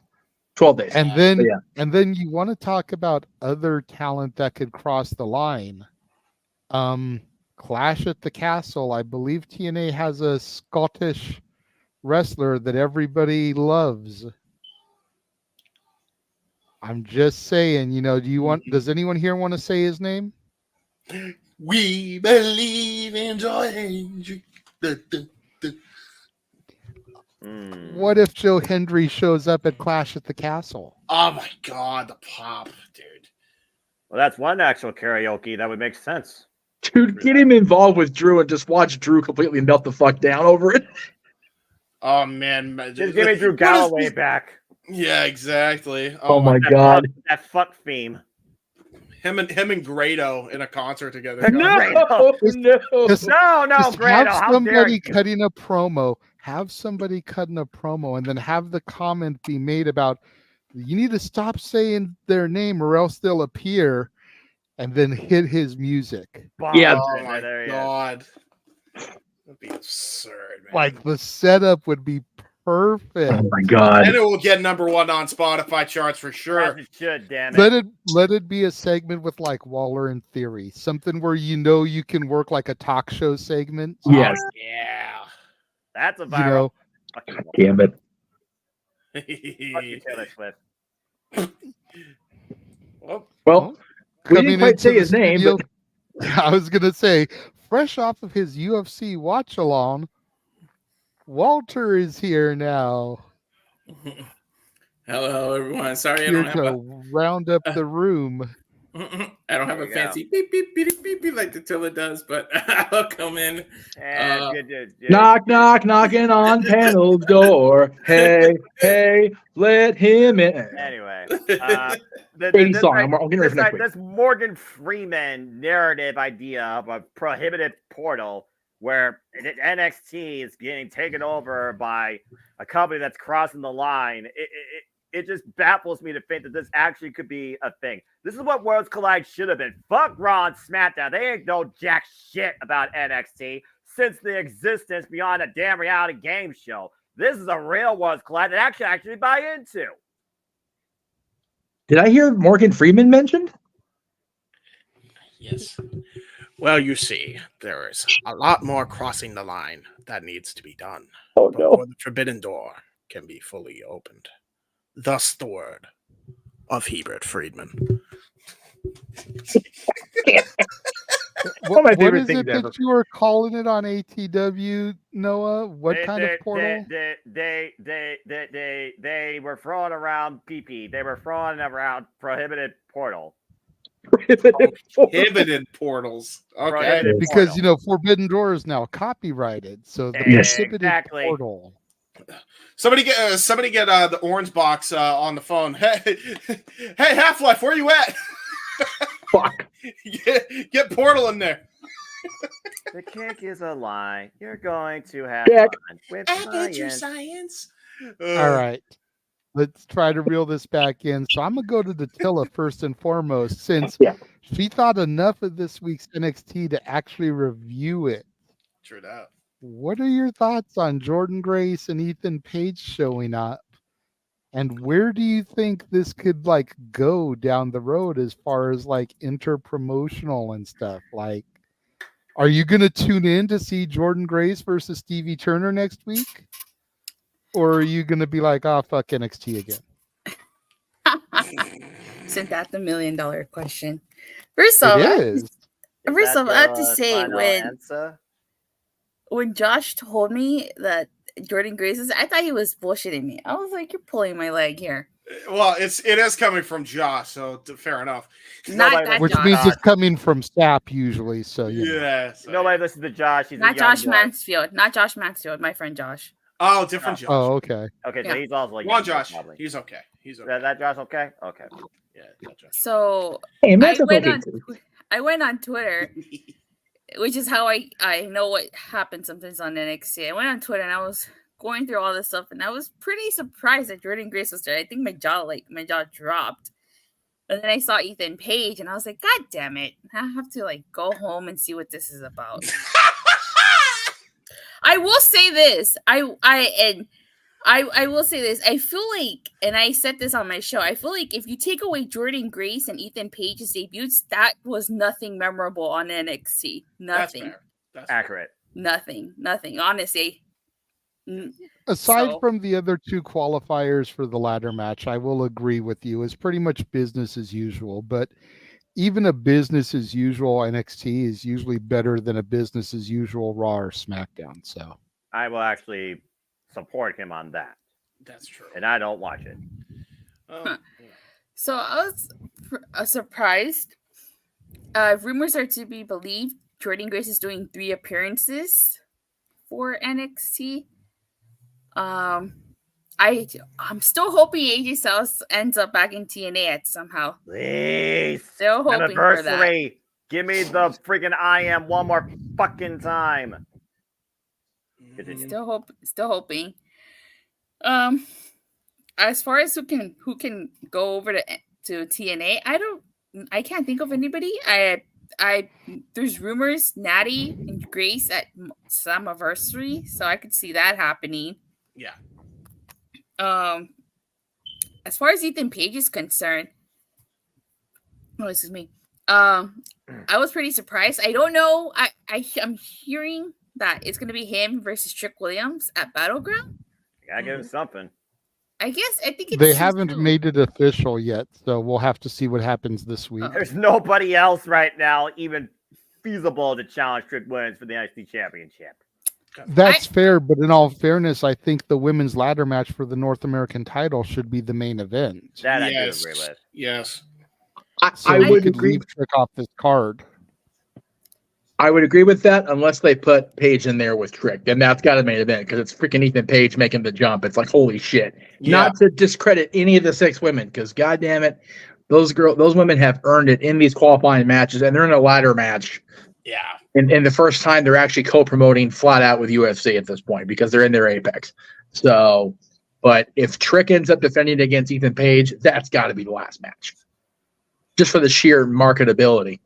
I don't think that match should happen at Battleground. I think they should tease it, but I don't think it should happen at Battleground. I think you should hold off on it because I agree. Heatwave is in Canada, in Toronto, Canada, and Ethan Page is Canadian. Exactly. I think you'd get a much bigger moment if he wins the title in his home country of Canada. That's my personal opinion. Damn. Could you imagine he wins the NXT title, signs with TNA, and takes the belt to TNA? Holy shit. I don't know if he signed with TNA. I don't know. He hasn't signed with anybody yet officially, if you believe his Twitter. I don't know how much he's kayfabing on Twitter, but... Right. That's what I'm saying. You know, because I would think that if he was signed with TNA, it would not make any kind of sense to have him debut right now, especially because there's history with him and Josh Alexander, and Josh Alexander's MIA. Well, but for now, Josh, I'm not sure how bad his. I don't know if he's just on hiatus or whatever, but that's a perfect way to bring him back in. If you've got Ethan Page making noise in both companies, and Josh shows up and goes, "Hi, what are you doing?" You know, just to get up in Ethan's shit after being this egotistical asshole. The thing is, he was making he was making waves in 3 different companies technically, and I'll get to that. I mean that's true also. So yeah, I am all for whatever it becomes of this, as long as it actually becomes something. And by the way, y'all want a moment like we had with Forbidden Door last year with JJ, reacting to freaking Final Countdown. Play I Am for AJ Styles. The entire room will be having shit in their pants. It'll be a beautiful thing. Oh my god. Yeah, that's accurate. Yeah. Go ahead and finish up, Tatilla. Well, pretty much just curious to see where this goes. This partnership could do wonders for TNA, so I'm excited. So we'll see. There you go. Walter, you just joined the fray. Go ahead and go to you next, good sir. Yeah, I love this with NXT. I think NXT is the show of the week this week. I think it beat Raw, SmackDown by far, and especially Dynamite. And I love the tease of how what's the commentator, Vic or whatever his name is, says he said all elite, and then Booker T cut him off. It's like the way they teased that was like perfectly timed and everything. Wasn't he in AE? Yeah, he was like AE, and then they went all Eagle. They just made it stand like it stood for all Eagle. Like I love the way they did that. And with Jordynne Grace, gonna get that title shot. Triple H or Sean, whoever's booking this, if you got the ball, I would say pull the trigger. Give it to Jordynne Grace and let her show up as a double champ on TNA. You want to put eyes on the company you're working with. That's the way to shock everybody. Let Jordynne walk out with 2 titles and show the NXT title on another company. That's like instant eyes and success for both companies. This partnership will just completely work out for it. And then now it's going to be like, well, who from WWE is going to show up on TNA? That's what everybody's going to do. And then now Roxanne's got to show up and get her rematch, and maybe you get a rematch for the NXT title defended on a TNA pay-per-view as opposed to a WWE pay-per-view. You don't want to hot potato it, but maybe Roxanne does get it back on a TNA pay-per-view, and now you just made both companies go up on a whole different level. So, like, hopefully somebody is smart enough to do that. And I know you watch our stuff, Triple H, because you steal a lot of JJ's ideas and mine. So I know you watch and listen to it. Like, do it. Just book it, man. Let her lose the title on the WWE pay-per-view and then gain it back on the TNA pay-per-view. It only benefits both companies. That's what I'm thinking, yeah. Well, if I may piggyback on what Walter said, Go for it. I don't think it's just two companies. That's my thing. Because that All Elite and then the cutoff was too on the nose for it to be an accident. There's no way. That was done by design, folks. We're in the process of possibly witnessing history right in front of our fucking eyes soon. Dude, there's so much that could happen. And if people think that it's far-fetched that AEW and Ring of Honor can't get involved in all this, I'll leave you with this. And here's a tidbit that I don't think people even considered. Where has AEW launched its first official pay-per-view? It was in Las Vegas. Where did Ring of Honor get its legs back under them? The first set of I think it was like the first Death Before Dishonor may have been in Vegas. I could be wrong. But they've done shows in Vegas lately. NXT, where are they going? Battleground. It's taking place at the UFC Apex in Vegas. Where has TNA been doing a lot of their shows lately, folks? The Palms in Vegas. The Palms in Vegas. Where is WrestleMania going? Las Vegas. Most importantly, where in the world is Carmen Sandiego? Exactly. Now, Alberta, Canada. It is too exact. There you go. It is too perfect for that to not be the case. I think there actually is a potential. What was it called? What did you boys call it on ITWV, Noah? I forget. Prohibited Portal. The Prohibited Portal. The PP. It sounds bad. He squared. Beep. The Prohibited Portal opening up and WWE stepping foot through the forbidden door, busting that shit wide open. In AEW, TNA, and Ring of Honor. Whoo! I mean, Jesus Christ, you got the whole world turned upside down on its head. Because that also means, by the way, we're going to get New Japan talent in the WWE if that goes as far as it goes. They've got the whole world in their hands. If you follow X, there's even Xavier Woods has been spatting back and forth with Joe Henry. And I swear to God, if I watch NXT and I hear say his name and because we already know Xavier Woods has been in NXT lately, and then they're doing this weird tease with the Karrion Kross's group. Right. If there's something going on and you see Joe Henry on NXT, I'm gonna lose my shit. And we get a rock style concert from Joe Henry on the New Day on NXT. I'm gonna lose my shit, dude. Yeah, someone that actually will perform an actual song, more than one song. Dude, could you imagine, like, all this culminates into all these different cards that all these companies do, and then at WrestleMania in a 2-night event, and in the second night's main event, picture this, right? If this all goes as how I think it's going to go. Oh, Lord, fantasy booking. Cody Rhodes, under the Universal Champion, versus Dustin Rhodes in Las Vegas. Dude, that happens, I legit cry. You will see tears streaming from my face if that happens. I'm not even bullshit yet. Not only this, but with War Games and Survivor Series the last few years, before that they did brand supremacy. How about we get a Survivor Series brand supremacy TNA versus WWE, or one group of this versus another group, team versus team, traditional Survivor Series matches. That's how you make some people. Company versus company, real brand supremacy. Now you make it make sense because they're going to defend the company that they're signed to. Not just, I got drafted to Raw last week. Now I bleed red. No, I bleed WWE, damn it. This side, I bleed AEW, damn it. I bleed TNA, damn it. Yeah. Do that. Holy hell. Exactly. I need Matthew's comment to be a reality on my television shows. Joe Hendry and Michael Cole tag team and commentary on Flopped Out. I am all about that shit right now. I will not call Could that you show. I imagine- will listen to them. Could you imagine the Bloodline 2.0 versus the system? Oh my God. I trust the system there for sure. Yeah. Oh, dude. Fuck JJ, you're gonna make me trust the system. They have to put oh my God.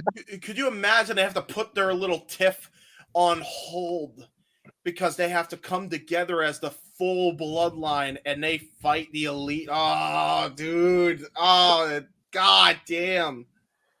I'm just saying that might be something I'd be interested in. James is going way further into the fourth dimension here on this fantasy booking than I thought. Sorry, Okay. my mind goes. James, I'm gonna fuck your head even harder. Oh God.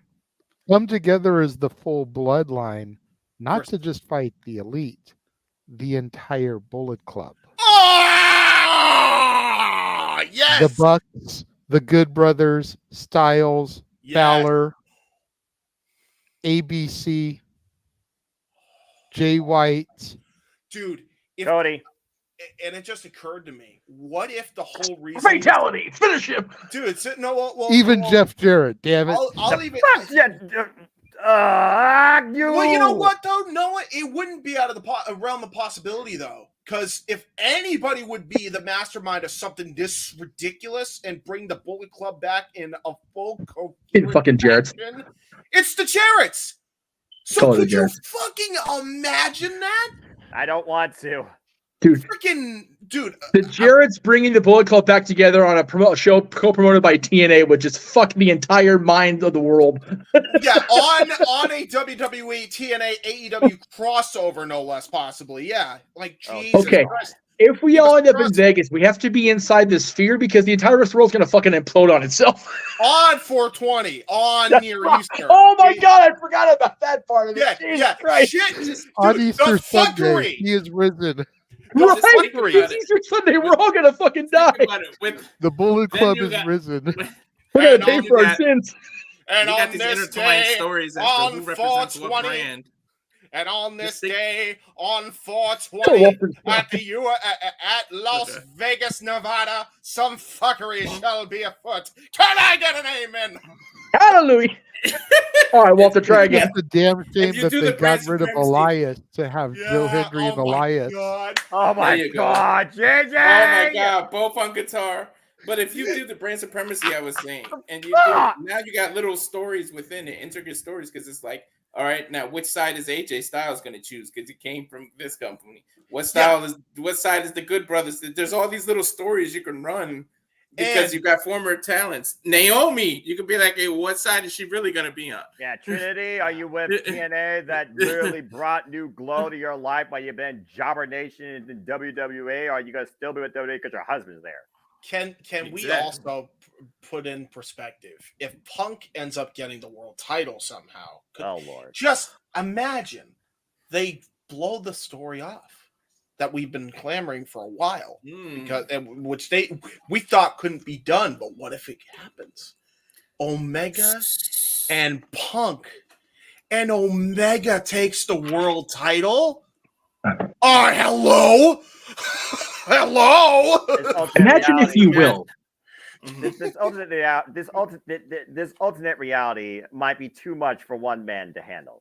Hey, if you see all this happen on the programmings going forward, folks, we demand royalties because this is way too much we're giving away.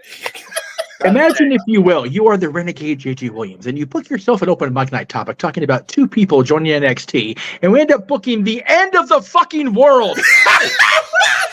Because that's what the hell we just did. Y'all are. I got another one. AEW gets involved and WWE shows Jade gets revenge and show this is how your ass should have booked me. Right? No, for real. Think about all that. This is all going to happen, in theory, the weekend of Easter Sunday. It happens to be 420. We're all going to be so smoked the fuck out or drunk, we're not going to realize what's happening. And the world will just go swallow us all up. We're dead. All of us are dead. And it's going to be a thing. We've literally booked fucking Armageddon. Take that, 6-man Hell in a Cell. There's your Armageddon, mucker feathers. I'm just going to be sitting at home where I know I'm in a sanctuary of sanity while you all lose your entire mortality. Oh, no, Noah, if the world's going to end, you might as well be with your friends. I agree with that. I don't know. If all the stuff we say happens, it might be the first watch along where everybody's just quiet because our jaws are dropped. No, for real. Yeah, that's fair.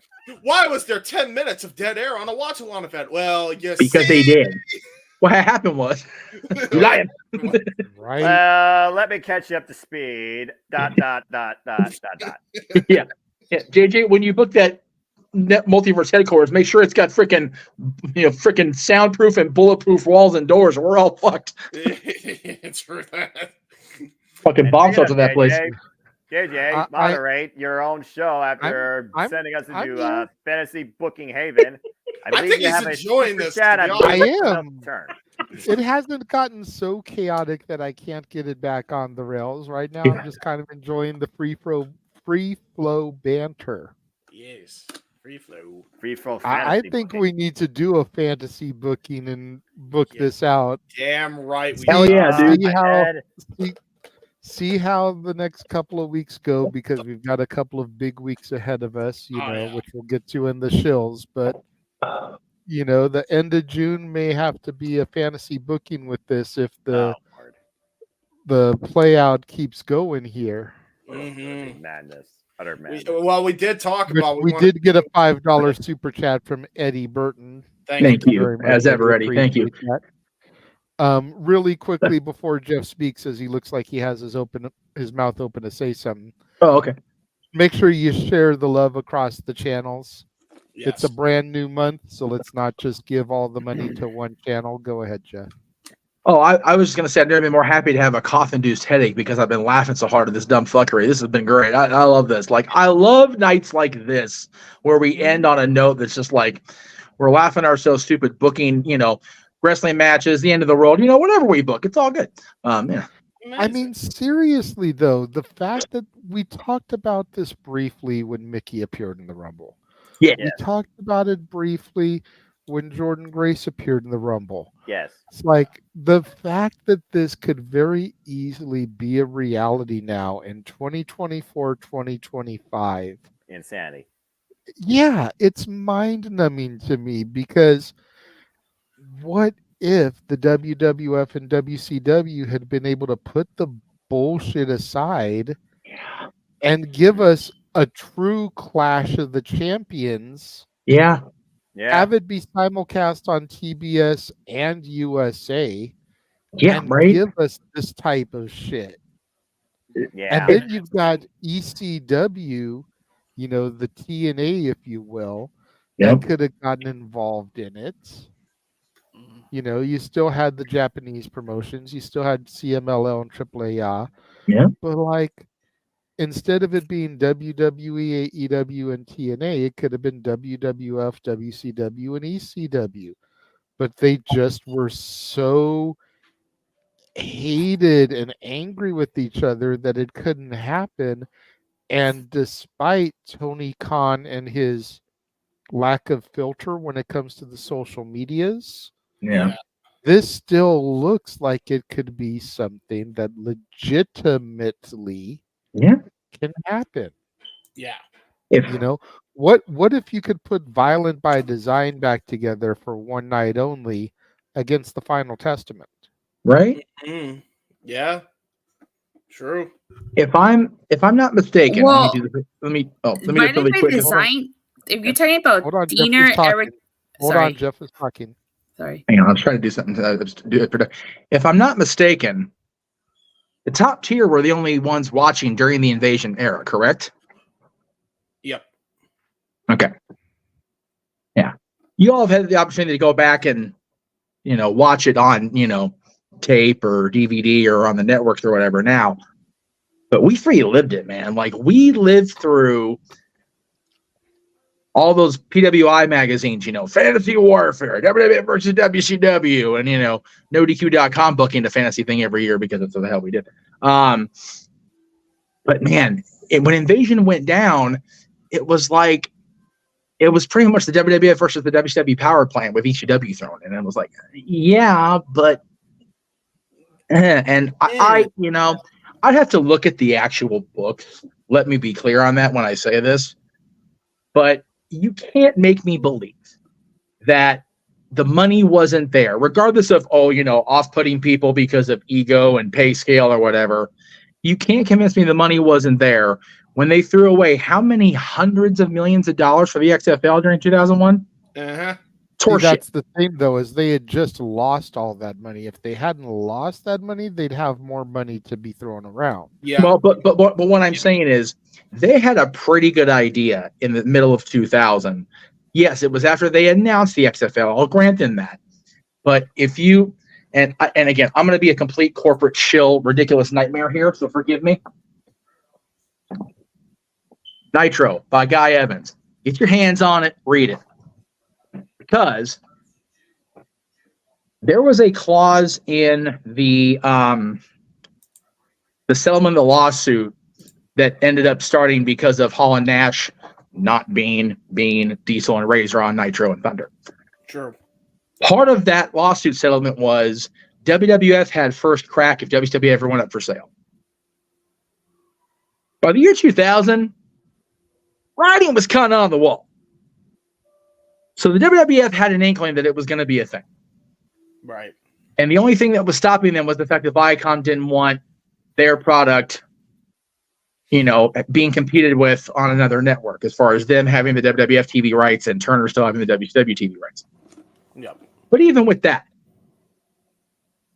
had they not, pardon me, young lady, blown their wad on spending that money on the XFL, regardless of how much they actually put into it by the start of the season in early 2001, that Invasion could have been so much different if you had Flair, Goldberg, as much as I detest talking about him in a positive way, Sting, all those guys. Like the top stars, no disrespect to either one of them, but the top stars that came over were Booker and Dallas. That's not the way to lead in, especially where they booked Dallas. Jesus Christ. Booker too, honestly. They booked them both like shit. Here we have an opportunity to get the current top people. When the people don't follow TNA, they'll be like, oh, well, they don't have the big names anymore. They don't fucking need them. A lot of them are still with WWE, and they can cross that line back over and go, you know what? I left this place because of the money, but I miss this place. AJ Styles. Cody Rhodes. There's so much potential here. Yeah. If the egos can just be pushed to the back burner. And I know that's difficult because people are people, but you don't have the overpowering craziness ego of Vince McMahon. If you, again, what you hear, I don't know. I met the guy once, whatever. Same. And to be fair, we both met him on I met him in a very positive light. You met him out of sheer necessity on his end to freaking cover a PR possible nightmare. Excuse me. I'm trying to express it all night. But there's potential here, is what I was trying to get at. I know I said that started this conversation about 6 hours ago myself, so sorry. But I just feel like this, like you said, Jay, this could really happen, and it's no better place to book it than Las Vegas. Yep. You want a WrestleMania? You want WrestleMania was in '85, the best of the best, the biggest of the biggest, showing up on one night. Fuck, dude! Like I said, the three major companies, New Japan could be involved. All the indie feds that feed into these other companies through working relationships or whatever. This could be the ultimate WrestleMania. Yeah, and the thing too, think about it like this, Jeff. This couldn't have been a better time because what I think TKO wants is more competition. So you help the competition at the biggest time of the year and do it in a year-long span, slowly but surely, and ramp it up as each pay-per-view passes. That's how you get eyes on the product. Hell, that's what UFC was starting to do when they actually let people fight for Bellator when it was still around. So yeah, and to that point, and Walter, you're our UFC guy at the moment. I'm not hearing a whole lot of chatter about UFC since the days of Ronda being Ronda there, since the days of Brock being Brock there, even the days that CM Punk was attracting attention for all the wrong reasons because he's getting his ass kicked. It was still a big media name. I don't hear a lot of that chatter for UFC that I was hearing even, just prior to pandemic and just into it. Whereas WWE is getting all that mass media attention. Yeah, and Ryan, my buddy Ryan. Go ahead, JJ. Sorry. I was going to say the only time I really hear anything about UFC is when Conor McGregor is going to fight. Exactly. Right. Exactly. So like Ryan even said it best, and I think it's so apropos. And Walter, I think, can agree with this. You need pro wrestling fans because they will be combat sports fans after the fact. That's usually how it goes. You get into wrestling, then you go into combat sports, drop out of it for a little bit, then you usually come back to wrestling if you have a kid. Usually how that cycle works. So. And that's the problem with you guys are saying you're not hearing about UFC. That's the problem with being the only game in town. And that's why we need this competition. And that's why all you fuckers that keep saying we want AEW to fail. No, the hell we don't. We need this competition. We need that so that the industry as a whole gets better. Because exactly what you guys are saying about UFC, it's the only game in town with MMA, and it gets boring when you do that. Like it really does. You need the rest of it. And then if we do all this, what we're saying, you can show the positive side of social media because we're in this weird social media era. You can use social media to your benefit to make all this happen. It's the one positive of social media. With all the negative we give, you can use it for the positive on this. Exactly, Walter. Like I said, the three of us were fans when the invasion went down. That whole year of 2001, I think it can be agreed upon. Creative nosedive after WrestleMania. And it really didn't pick back up until that ruthless aggression era really started in the summer of 2002. Now, granted, we had to lose Austin to get that, but around the same time, ROH was picking up steam and TNA launched. Yeah. It was a whole new world after that. Now before you go, James, I got set up by Attila and we cut her off from speaking. I feel I want to make sure she gets to say her piece if she needs to, because that was my bad because I was making my point and then I kind of rambled on and on. So I apologize, Attila. Oh no, I was just gonna say, to the Violent by Design versus Final Testament thing, you can't have the original Violent by Design because Joe Dorian's still battling cancer. So I forgot about that. We'll put somebody else in that spot. Simple solution: get Killian Dane from Sanity over there. That's how. There you go. Yeah, but you can't have the original one. Yeah, but it would be nice. But yeah, God bless Joe. He's still fighting the fight. Yeah. So to just add what you said, Jeff, as well, is like, I think Walter even mentioned that it's like there's going to be more of this, I think, with TKO wanting to be willing and has been willing. And even The Rock said he's willing to work with other wrestling companies. And I'm sure TKO Group Holdings is willing to work with other MMA companies. I said it as a joke, but don't be surprised if Pride FC launches again. And now you run shows again in Japan. They already launched back up Strikeforce. They could. I think Bellator, even though they're not Bellator anymore, is run by PFK. So there's PFK and there's One Fighting Championship. Don't be surprised if they all get in bed in the MMA world too. This could be a combat sports wide thing as we go along. But see, to that point, I didn't know Strikeforce relaunched until you said it right now. I had no idea that was a thing. Yeah. Whereas I would have heard that through my news filter even a year ago. Mm-hmm. Yeah. Mm-hmm. I had no idea that was a thing till right now. Yep. Plus, you have the slap thing Dana White does. Oh, fuck. No. Noah has so much to say about that. If the world ends, that needs to be the first fucking thing to go is that shit. Yeah, Power Slap needs to die. Which, by the way, even Moist Critical said it best. Like, that's not even actual slap fighting competition. There's actually, there's rules in place. Dana White follows none of them. Right. It was, and I don't even know why it's still a thing, honestly, because God, Dana's got to be making so much money now, hand over fist being in bed with WWE and TKO now. It's like, what the fuck are we doing, Dana? Knock that shit off. Like, God. Like, what? We're going to include Power Slap in the fucking TKO group holdings? I don't think so. I know one thing. If this Armageddon thing we want happens, can somebody get Mauro Ronaldo to commentate somewhere in here? Please. Yes. Seriously, have him join up with Tom and Matt. I am down for that shit. Absolutely. Oh my God. Could you imagine? He is with Michael Cole on one side for the WWE and Nigel McGuinness for AEW. God damn that audio trio. See, I want Mauro on play-by-play, and I don't necessarily want to remove Michael. Michael's earned his seat. That's what I'm saying. That's why you put Michael next to him as like a second color for the WWE side. You have Michael as WWE, you have Nigel for AEW, you have Mauro for the neutral. Well, see, but Nigel's not a play-by-play guy. He's a color guy. He's a color guy, though. And him and if you're going to have an AEW play-by-play, it needs to be Tony or JR. If JR is healthy enough. Yeah, that's true. That's true. Yeah, which is odd considering we're looking the end of the road. We want JR back with WWE, obviously, but you know. But Tony's become more of a color guy. Excalibur is the lead play-by-play. But I don't want to eyes it. Where did Noah go, by the way? Because he went fully dark. He's still here. He's still here. He's now still I here. He's just got the lights off. I think I'm better about Excalibur than I was. Honestly, I just don't like him. His commentary style is what it is. I'm not gonna, I can't shit on it, and more people that are more educated than I put him in a independent Hall of Fame. So I'm definitely the minority, and that's fine. But yeah, Excalibur and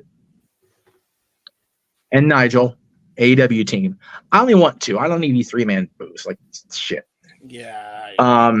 I would say, as much as I've enjoyed Tom being the play-by-play guy in Impact TNA, have Mauro sit with Matt Reinhardt, and then have Michael Cole and bring back Mike Tenay for an event like this. Yeah. If Mike's down for it, absolutely. For an event like this, if Mike's down, he didn't seem very like with it with his Hall of Fame thing. He was kind of like there. But for WWE, I definitely want Michael Cole in play-by-play chair. As much as people like Pat McAfee, he's almost too much of a gimmick. Yeah. He's like I would say, I think Gravy's earned that spot at this point. Yeah. So yeah, there's your commentary teams. Have it laid out like the Rumble, where you've got all 6 of them out there, and it'll seem like a lot, but it'll still seem less clusterfucky than 3-man booths. I remember when WWE did that for the Money in the Bank matches at WrestleMania 23, and they did it surprisingly well. Yeah, well, I mean, you got to remember at WrestleMania 23, you had Joey Styles and Taz, which God, that's a great team any day of the week. As gimmicky as Taz was as a wrestler, he on color commentary was always pretty damn good. You had JBL and Mike Cole. I was gonna say JBL. Talk about Forbidden Door. Noah, did you see this? Toni Storm appeared at the Stardom show. She's going to challenge Mina Shakara. Okay, cool. No, are you alive, by the way? Hello. Yeah, I'm still here. Okay. Awesome. I knew he was. Yeah, I'm not worried about it. Yeah, he's fine. Yeah. Imagine all these companies get together and you do a real draft. Like, there's the draft. Now switch rosters, jumping companies. That's a draft. If we have a night like that where it all begins again after Mania, like seriously, if the event doesn't implode the world, the draft will. Mm-hmm. Yeah, if they ever did a legit draft like that, it would be a watch-along event, not a post-thing coverage. Instead of a instead of a faction being on a TV show, they just become like fight camps like they do in MMA. Oh my God! Seriously, that would be the greatest ESPN style thing we ever did. Yeah. Oh my God! Freaking NASCAR. Yeah. Oh my God! Right. Cars under the same sponsors and shit. Yeah. Right. Yeah. Oh my God, that would be great. But again, much like in the old classic TV shows, we're getting way ahead of ourselves. We've got literally 2 people that have appeared on NXT TV this week, and all of a sudden we've booked it fucking 10 months out here. Let's all settle the fuck down just a smidge. and we completely neglected, partially by design, partially because we got so caught up in everything else. Yes. The debut of Sexy Red and the fact that she's going to be the host for Battleground. Oh, okay. Oh. God, that's. I think Sexy Red is the biggest false advertising I've ever seen. Yeah. She is not cute whatsoever, and that face tattoo of hers is hideous. Oof, yeah. Oh no. Her face looking like a man. I don't like anything about her. And again, happy Pride Month, everybody out there watching. And everything else about her looks like she had to pay for it. Hey. Ass, fake tits. Hey, listen. Some people like that. But you know, I'm just calling it like I see it. They're hosting in Vegas, so yeah. To each their own. Yes. To each their own. I'm just calling it like I see it. No, what your thoughts? I feel like the moniker of Sexy Red is the biggest false advertising I've ever seen. I agree. The second maybe only to Carl's Jr.'s tag phrase of if it doesn't get all over the place, it doesn't belong in your face. That's a lie. That sounds very sus. I'm just gonna put that out there. It's very sus. Sorry, Attila. I will say though, her singing Sean's theme with Sean in the car was funny as fuck. Yeah, it was true. That was true. That shit was funny, and even Hunter punking on him on Twitter was even better. Yeah. At least he wasn't twerking. I didn't even watch that clip. Well, yeah, it was on. I think she posted it. She was singing the verse, and then Sean leaned in and joined in on the chorus, doing the female backup, "Sexy boy," and then Triple H quote tweeted and said, "Thank God he wasn't twerking" or something like that. It's like, God damn it, you 2 fucking goobers! I swear to God. I'd rather you give me Meg Thee Stallion. At least she actually looks like one of the wrestlers. True. Right. Jesus Christ. I think Sexy Red looks like one of the wrestlers too in the men's division. In the oh my god! Oh my god! Oh my god, man! Bring the check. So she's barely bigger than Noah Dar. All the booking and all the insulting. For real though. All the booking and all the insulting, we completely neglected Noah's point, I think, because Noah hasn't yet to go, I think, on this whole thing. I was getting there, James. Sorry. Noah, good sir. What did you think when you went back and you saw Jordynne Grace and Ethan Page's debut? And do you have any comment regarding Sexy Red?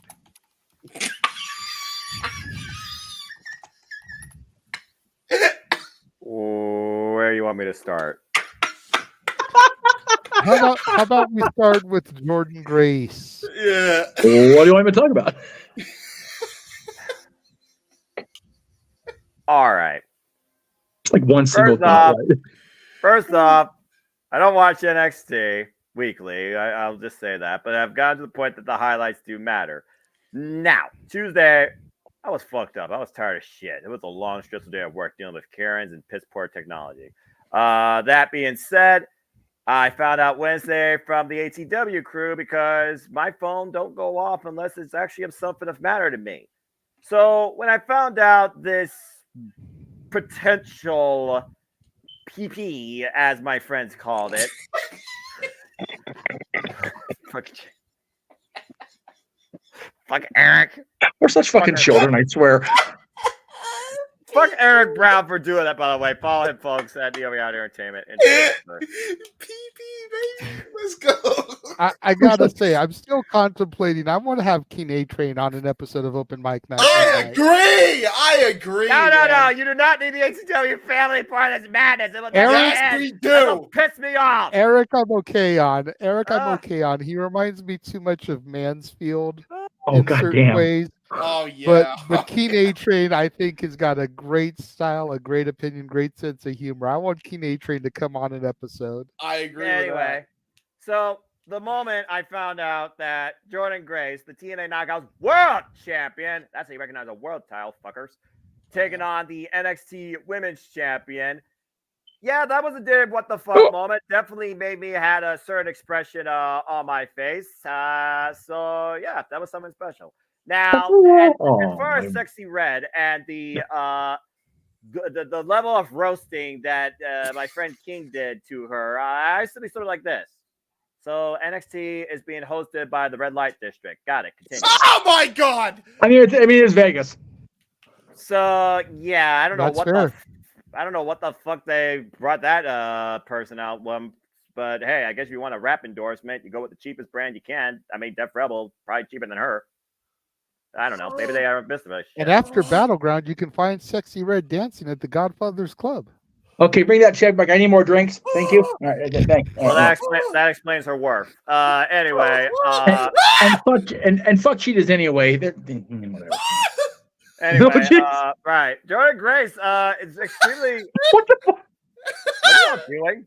Anyway, yeah, Jordynne Grace definitely surprised me confronting Roxanne Perez, but Roxanne being a former Ring of Honor Women's World Champion, taking on the virtuosa Deonna Purrazzo at one point in a Impact Wrestling ring. I find it kind of cool that the chance that Roxanne could be in a TNA ring. By the way, Roxanne and Deonna, classic. Go watch it back, folks. I'm surprised. You mean Roxy? Yes, occurs the previous identity, Roxy. But for those that don't know the past because they don't wish to learn it or are unaware of it, I honor the fact that they know who they are now, but still fuck WWE name conventions for life. But yeah, I'm excited. This definitely has made me more invested in NXT Battleground, and honestly, this match with Roxanne and the Jordynne Grace is right now my most anticipated match to call for the month of June because I love TNA, and I do think NXT Women's Division is the second best right now going. And the fact that Rebecca Quinn even said at one point she would like to be a knockout, there you go. And then thinking about this whole this versus that versus this, TNA versus WWE, Worlds Collide actually meaning something. Anyway. Something! I forgot about him almost. Anyway. I understood that reference. So, since Noah said all that shit about Sexy Red, I'm just going to say this and speak in Jar Jar Binks for a second. We're going to go to hell, sir, when we die, sir. No, we're going to die. We already had that stick for him. Oh we're going to die. And what about Ethan Page? Ethan Page was one of those that kind of caught me out of nowhere, but again, he's all ego. It's one of those things where, again, when he does something, he makes sure that you are aware of it. The fact that they stopped saying AE, what I thought was a pretty funny thing, but they had no problem saying TNA earlier, tells me a whole lot, especially with TNA and WWE being under the same umbrella, courtesy of Endeavor. But, I mean, again, even Page, if you're bridging this idea of WWE reaching out to other companies where we don't know when, but Julia of Marigold, hosted by Rosie Ogawa underneath Wrestle Universe, the same provider of Tokyo Joshi Pro Wrestling, Pro Wrestling Noah, DDT Pro, just spanning out the inner collaboration of the industry even further, can also be potentially involved in this. It's definitely something to behold. And one of the things that TNA needs right now, they need more depth in their knockouts division. And NXT needs more challengers in the men's division. So I think TNA and NXT, particularly, not main roster WWE because they don't know how to get their shit together, can definitely help each other become even more better. I'm all for this. I really am. So it caught me by surprise, and I agree. NXT was the moment of the week. Thus it was the show of the week. There's no denying that. Between the Roxanne Perez and the Jordynne Grace show up and the Casino Gauntlet match, Will Ospreay and Hechicero, you had CMLL, NJPW, and AEW all competing, which I thought was really wild and fun, especially when you look at the past connections. Yeah, those are my two biggest takeaways from this week. So I'm looking forward to this. And right now, NXT Battleground definitely has more of my excitement than Clash of the Castle. And Forbidden Door, you need to give me more depth. What's Stardom doing? Is Toni Storm going to take on the title with Mariah May or Mina Shirakawa? What are we doing here? Is Fekla going to come here and try to destroy the Isles? What are we doing here, AEW? Give me some weird clear direction. I just said Toni Storm showed up on Stardom via that was back in April, my friend. And as far as I know, Mina Shirakawa's got to get through the toxic spider Thekla first in Oedo Tai. She has her own issues. So, again, if you watch Stardom, you know. And I know you don't. So I hold nothing against you. I watch all things wrestling. And as far as this week, honorable mention also to the AJ Styles copying Mark Henry moment, too. That shit was good. And Control C, Control V. I mean, if you don't know the past, you were caught off guard. If you know the past, it's like, eh. And again, they don't have any other challenges for Cody. If this means I get I am at Slammiversary, then I'll take back any criticism I have for WWE. No, I'm trying to tell you. It says that this was an hour ago. They showed the video package an hour ago on Stardom. Oh, really? So, so real quick, who is the TNA champion again? I forget. Real quick. The TNA World The World Champion Champion is still Moose. Moose of the system. Moose. Yes. Moose. Or if you watch NXT, you put some respect on the TNA World Champion, JJ, talking about some football player on a cereal box hosting some reality show bullshit. Can't even lay some boots in the ring next to Moose. Give me a break. Now you know what though? What? At this prohibitive portal, I want Moose and Oba Femi to swing at the Spider-Man meme. Yes. Such are the entrances. Tell me I'm wrong. I'm lost. Hold on, I'm lost in what Noah said. Oh, don't worry, he'll figure it out eventually. If he doesn't, I think he was talking about a flop dollar thing, right? No, because we don't talk about Flop Dollar here because he's not worth talking about. Okay, yeah, I agree. Fuck. No, I completely missed what he was saying. What were you saying? Anyway, because so many other people were talking too. That's what happens sometimes. I was mentioning Moose, and you mentioned something about a football player on a Wheaties box, Noah, which I didn't understand either, to be fair. Terry Crews, I think, had a cereal endorsement. I don't know what that guy's doing. I don't know. Okay. I think he hosts I think we crossed the wrong portal in the prohibited portals. Yeah, we ended up in 80s advertising. Speaking of... For once in Open My Neck history, I caught JJ off guard. There's a moment. But yeah, JJ, the bottom line is this. Your NXT is finally far more interesting to me, to the point I am going to watch Stevie Turner versus Jordan Grace next week. Because Stevie Turner was formerly involved in NXT UK and Rev Pro, and she's done jack shit for the longest period of time. So her versus Jordan Grace should be a good match. I love that the headphones look like Noah's one eyepiece is looking at JJ when he talks. I think it's funnier than fuck. He does look like it. Does look like an eye is staring at. He looks like he's part of Daft Punk, the band. That's my shit right there. I know. They broke up. It still pisses me off. I was gonna say, Noah, can you do your best auto-tune impression and say "Around the World" real quick? You want me to just say "Around the World"? Yeah, that's all. That's all they say. For 7 minutes, all it says is "Around the World." What? Okay, I'm not gonna lie. I do listen. And we're back at status quo. We broke a Noah instead. Now, very good. Okay, look, first off, we've gone around the horn. First off, I don't auto-tune myself. Secondly, I'm gonna go listen to that song now as JJ continues to take over the show. Bottom line, JJ, NXT Battlegrounds, the most interesting show right now for me this entire month of June. Ooh. Wow. Only because of that and fuck Sexy Red. Well, I think that's the idea of Vegas. But anyway. Oh my God. I don't think we you know what? I'm not going there. That's okay. Somebody else will. It's Vegas. Yeah, true. That's a one-night stand that I'm sure someone's going to pay for. Oh my God. No thanks. Just not Paul Heyman this time. Anyway. Sure about that? No. He's single again. Mikey's way. Shit. I am not trying that shit again. That was a one and done, man. If Missy Hyatt and JR can have a moment, then I'm no, I didn't want to. Oh! Why are we bringing that up? God damn. I love during all this freaking discussion, we got Emmanuel to be like, I'm gonna give another membership. Thank you, Emmanuel, for the new Emmanuel, who's been a member for over a year now. What's more compelling, Forbidden Door or Worlds Collide if it happens? I would say right now, if it happens, it would be Worlds Collide. Yeah, oh yeah. Agreed. Absolutely. Are you kidding me? As great a match on paper is Swerve versus Ospreay, it's not a forbidden match. You've got two AEW guys. Yep.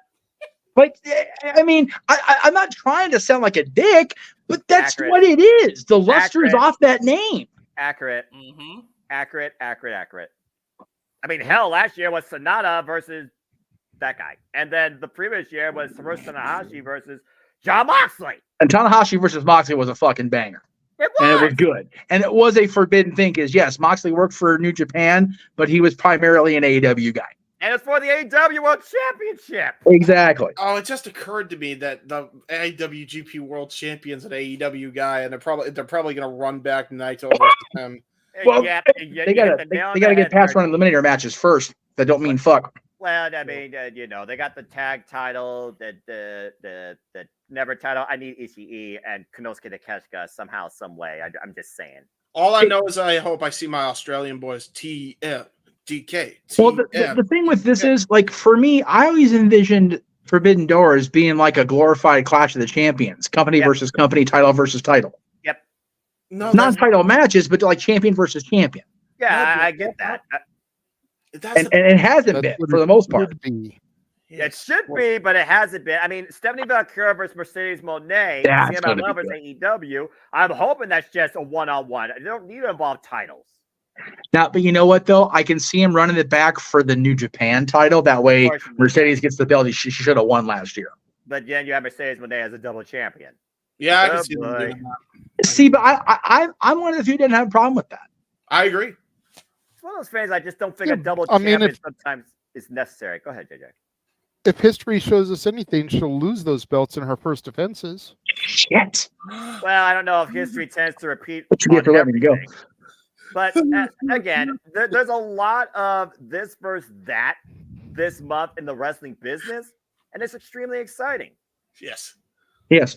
We're back on the schedule of we've got every company has a watch along. WWE too, if you count NXT as a separate thing, but we've got every brand with a watch along this month. I'm fucking here for it. Let's fucking go. That's professional wrestling, damn it. I love it. And if Dominion wasn't on at such an ungodly hour, I'd say cover that, but I ain't getting up.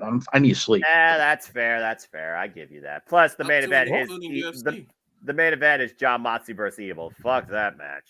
Oh my God. Ugh, yeah. I was going to say, if Noah wants to do it and if James wants to produce it, we can still make that happen.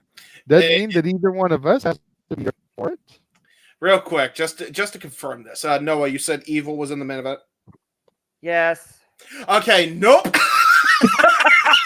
Yeah, like I really give a fuck all about House of Torture. No. Nobody gives a fuck about House of Torture. If our new because you're not quite evil enough.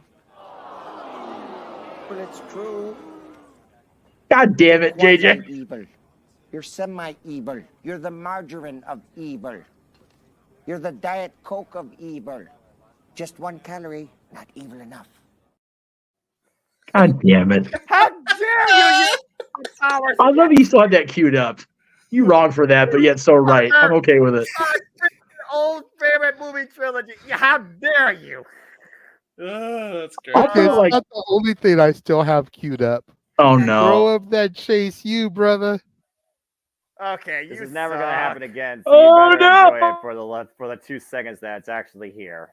Ugh. And also, congratulations, Pia. Great win. Yeah. Right, enough of that. Tell you this much: the next lane, if you think I'm actually going to get a Chase U shirt and wear it during one of these streams, that'll be the day Pia Hell becomes NXT Women's Champion, which is never. Okay, you guys heard it. Noah will get a Chase U shirt. No one got proof of that. No, that's not. No one got proof of that. No one's got proof. No one's going to remember this. Insert no one's foot. Stamp it. No Here's mouth. Insert foot. Hold on, Walter. No one's going to remember that? No. James, clip it. Fuck. It got clipped. The best part's the ending. Fuck. Oh, he's back. Oh, no. Come back to the light. Oh, yeah. He's coming in the light to shed the darkness because he's mad. You all suck. Yes. And he's gone again. And there he goes again. Noah's sitting there through both those clips just like, what the fuck? There you go. And Noah, we suck? We know. True that.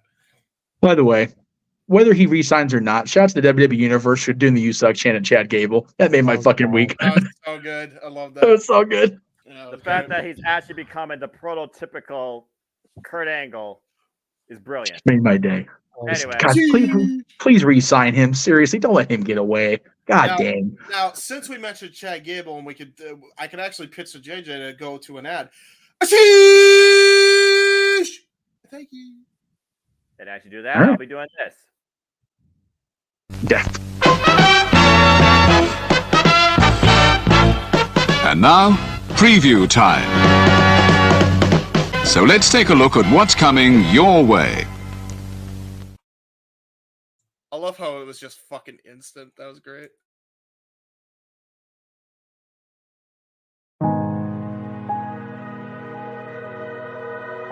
Gary Hebert, the man, the myth, the legend. I was amazed, and I was looking to become a better skater myself, and I wanted to be like Gary. When you look at a guy like this, he's one of the most talented people in his profession. He's been given gifts by God. It can get frustrating at times when you're trying things that, that maybe don't come as quickly to you as other things. And, you never really felt that sense of frustration with Gary. It was always about improvement and positive reinforcement. Was it really the end? Was that head injury really the end? God has called Gary to continue to be a blessing to others and to be a passionate example. My name is Gary Hebert, and this is the World Academy of Hockey, otherwise known as the Inside Edge. I would recommend anybody that have a chance to come to his hockey school. I think it'd be well worth it. It'd be rewarding to all the kids and anyone he coaches, from whether it's an adult, a professional player, to a little kid like a Mike or a Squirt. Gary, from day one, has been instrumental to my hockey career. I started out as a potential Division III player, and Gary brought me single-handedly through high school and into a top Division I prospect. I owe it all to Gary, the biggest legend on and off ice there's ever been. Listen, watch, learn, be confident, and have faith. Those are the answers I was brought to. Yet, I only now am really learning how truly important those 5 things are. Through preparation, through appropriate thoughtfulness and thinking, we can learn to untie the typical knots between our ears that drive us into underachievement and underperformance. And lo and behold, we can learn, I think, to fulfill our God-given potential. Gary has the innate ability to make people not only better players, but better people. The life lessons they learn from Gary are incredible. I can always remember leaving that rink knowing as a player I got better, or I had something to improve on to get better. And I think that's what you excelled on as a coach, is giving us the knowledge to know what we needed to do to get better. There's coaches who know the game, but can you communicate and create passion in your kids and in your players? And Gary's able to do that. Gary's got great knowledge and the great hands, but more importantly, his ability to connect with people and care for them. His communication skills, to me, really stand out and separate him, and that's why he's one of the best, in the world. Gary's a legend. He's a special man.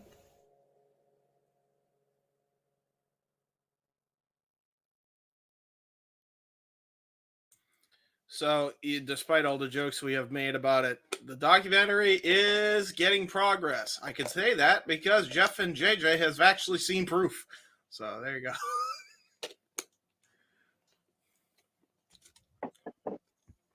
go. Yes, it does exist. What does Noah's thing say now? A Daft Punk fan for life. Oh, he's listening to Around the World, isn't he? Nice. There you go. All right. Well, let's go ahead and begin the show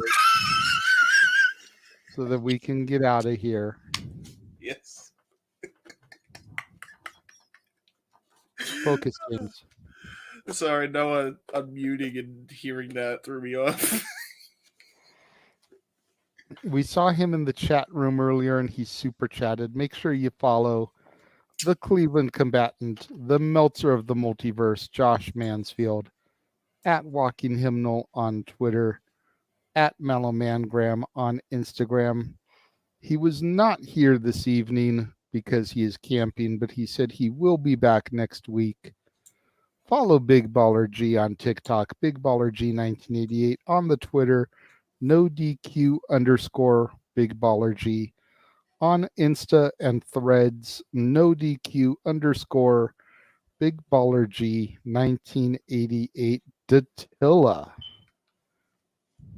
Sorry, I was muted. No, you were on your promo. It's okay. Okay. Yeah, you can follow me on Twitter at @Giselle_. You check my YouTube channel, Rangers of Wrestling. I was at Comic Palooza this past weekend, and unfortunately, I was not allowed to record John Cena's panel, but I did upload his entrance to the panel. If you guys want to check that out. And then I did go to Dynamite this past week, so make sure you check out some clips. And yeah, I go live every Monday, Wednesday, Friday, occasional Saturdays, Sundays, and for all things TNA, you can check me out on Body Slam every Thursday. There you go. Why would people want to check out a video of an entrance of people they can't see? It was a great picture. You looked great, but like you were just standing there with your arm around. It was just standing there with. Yeah, I was about to say he was very invisible, and it looked like you were holding somebody, but not really. So, and not for nothing on the reel, that belt looks as expensive as it is. yeah, exactly. Especially when you can't see it on anybody that's holding it. Yeah, it's weird. That belt definitely set you back. I know it did because I know how much it originally cost, and now you got a signature on it. God bless you. Yes, exactly. I got it on sale. What was that? That was the belt they put out for his 20th anniversary of the company. Yes. That really, really, really gaudy spinner. Like we thought the championships were the US and the world championships were the gaudy. Oh no. No. This one was tricked the fuck out. I'll show it to you later, brother. It is a sight. If I didn't put it away back in its packaging, I would show it to you guys, but I don't want to take it out And they are heavy as fuck compared to the other belts. Like that thing, like it costs so much because it weighs so goddamn. Yeah, my shoulder was hurting. I believe it. Man. And having to carry it by yourself because the person you went to see wasn't even there to help you carry it. What a fucking asshole. Where did he go? Like he just decided to disappear. He decided to do his taunt and then poof, gone. No showed. He's not Sabu. On the real, it's always good to see our buddy John, and it's good he's still out there doing his thing. Hopefully he gets his did he actually have a match this year yet? Yes, technically. Raw. Well, did he actually have a pinfall, or did he just appear at the end of that shenanigans? He had the pinfall, I believe. Okay. In that Raw match. After Mania. The Raw Yeah. after Mania. Oh, that's right. Team Without Some Truth. That's right. I forgot about that. Okay, never mind. It's understandable because again, you can't fucking see the dude. So, Sam Irvin saw him. She was loving the shit out of announcing him. So his childhood hero. Yeah. What the fuck, man? I'd forgotten. My bad for both Ron and Mike and John for that. That's my bad. Even though R-Truth is like a decade older, he still got to team with his childhood hero. There you go. It's funny. I think it's Ron's memories prior to getting started on the weed that he's remembering John as a boyhood hero because he's been so fucked up for so long. Mm-hmm. Just saying. Sure. Love Ron, but let's be real. R-Truth was wrestling in NWA Wildside when Cena was still in UPW at Ultimate University. Like literally pre-prototype John Cena. Killings was still wrestling in Wildside. Wow. Like he was K-Quick before Cena debuted. Yep. Oh, damn. And they're both still working. Ron on the regular. These are not mortal men. Those two and Billy Gunn are going to outlive everybody. It's going to be those three, Keith Richards, and the fucking Cockroaches when the world ends on April 20th next year, apparently. And Twinkies. And Twinkies. All the Twinkies. Yeah, but I don't think any of them eat Twinkies, so they're going to starve to fuck it. Walter. You can follow me on X at Walter Alex Cruz. The business Instagram, as I say. I don't know why JJ gets a kick out when I say the business Instagram. But Cal Fire, and then at YouTube, at Rage of Wrestling, where you can go on demand to see the watch along of 5302. And then the next one is June 29th, the day after my birthday, with Conor McGregor and Michael Chandler on that Saturday, which like I said, I did it 10:30 today. I'm gonna do it like 10:15 because they talk too damn much at the UFC. You pay for a pay-per-view and it's all these damn videos and talking. You don't get a first fight until 30 minutes into the damn thing. There you go. There you go. Yeah, there you go. Look at that. Thanks.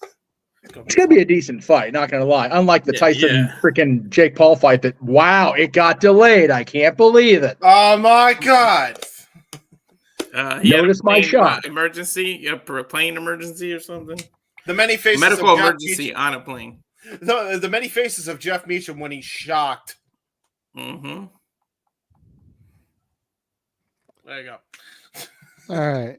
You can follow me on the socials, Instagram, The Renegade JJ Williams, Twitter, ROWJJ Williams, YouTube, Casa D18 Studios.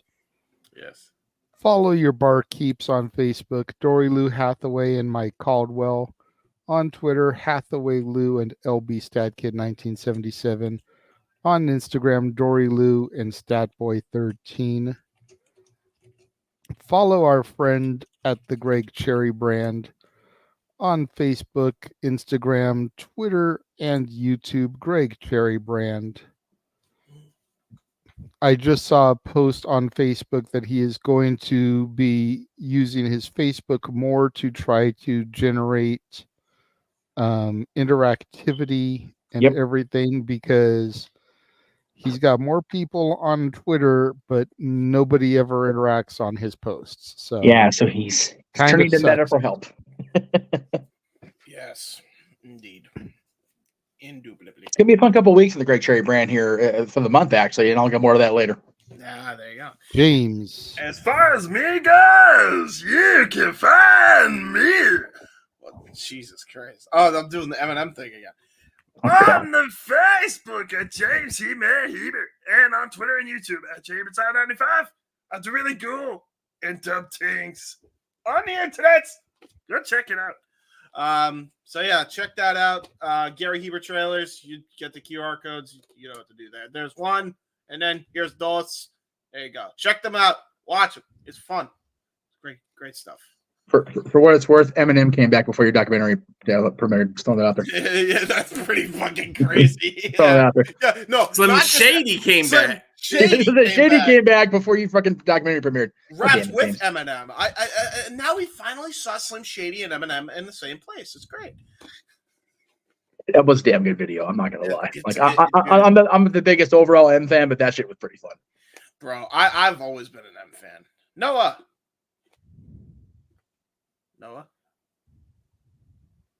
can you hear me? Around the world, around the world. Hey, copyright. What happening? Oh, right. Noah, save that for karaoke night.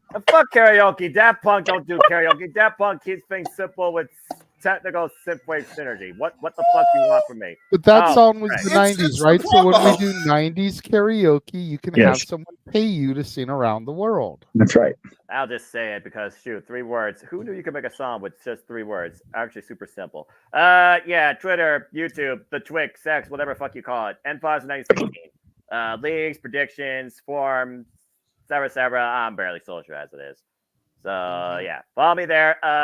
City predicting the next one Thursday Eve, 7 p.m. Eastern Standard Time. NXT Battleground, and then we got our watch along this weekend, I believe. We'll get there Sunday at the trailer show. So again, get sleep, protect your mentality, just your life, and enjoy wrestling. And Daft Punk for life, as you were. Amen.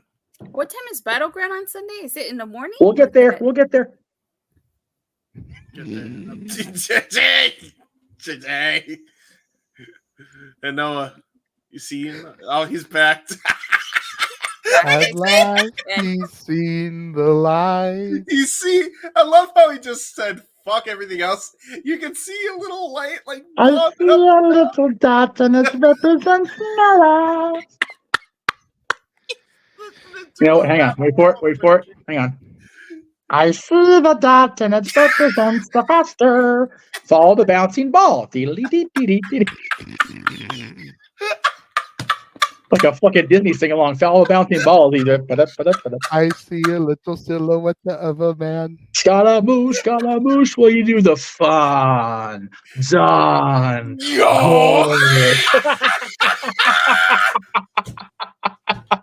Hey, he wanted WrestleMania over Chris Jericho. I'm putting that motherfucker over till the end of time. I don't give a shit. Always.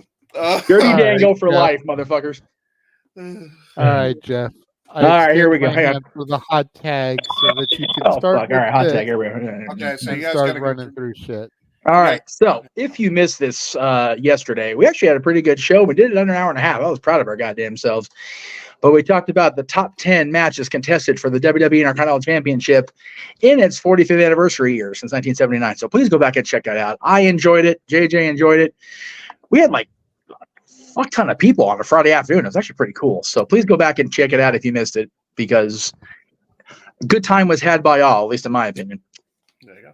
That was yesterday. Of course, we're doing open mic night tonight. Tomorrow, we will have my return to the No DQ review. That'll be at 8 o'clock Eastern, 5 Pacific, over on the NoDQ.com YouTube. I believe they also broadcast that on Facebook and Twitter, but don't quote me because I don't know for sure.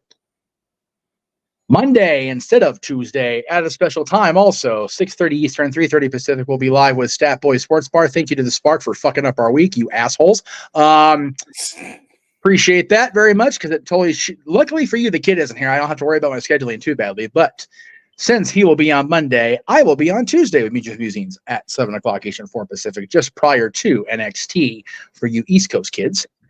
Same thing with pre-Dynamite. As always, the Greg Cherry Show. This week's special guest interview will be the lovely Canary. You can find her on Twitter and other social media. We'll get into an interview with her on Wednesday. Also, I can tell you guys here and now that at the end of the month on Jack of All Trades, one of the participants will be a former title holder from WWE's past. Ooh. Greg is touting it as the biggest guest in Jack of All Trades in Greg Cherry brand history. Ooh. And even I, nor Maddie, knows what that man has planned. He refuses to divulge information, no matter how much torture we inflict on him, because having to talk to me is torturing us, and it doesn't work. So I'm gonna watch that show now. Nice. June 27th, I will. It depends on what time he goes live. I still don't know that. I'll either be en route to or at the Bourbon Room already with the Garcia twins. So I'll see if I can at least pop in with an awesome background. Now, speaking of Thursdays, June 6th will be NXT Battleground on Simply Predicting with Noah, JJ, and company. And that'll be at 7 o'clock Eastern, again, 4 Pacific, on the Casa Dean Studios and the Simple Man brand. Next Saturday. Make sure that I'm there for that, since I'm going to miss the PLE. Yes.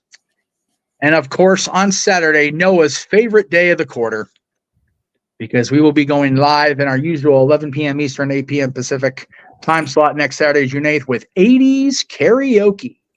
JJ, before we move on to the next show, what do we have on the wheel for him, boy? Well, since you asked, let me go ahead and share screen. In that case, I will do my superhero Melvin intro when it pops up. The wheel. He's Find pulling it up here. 80s.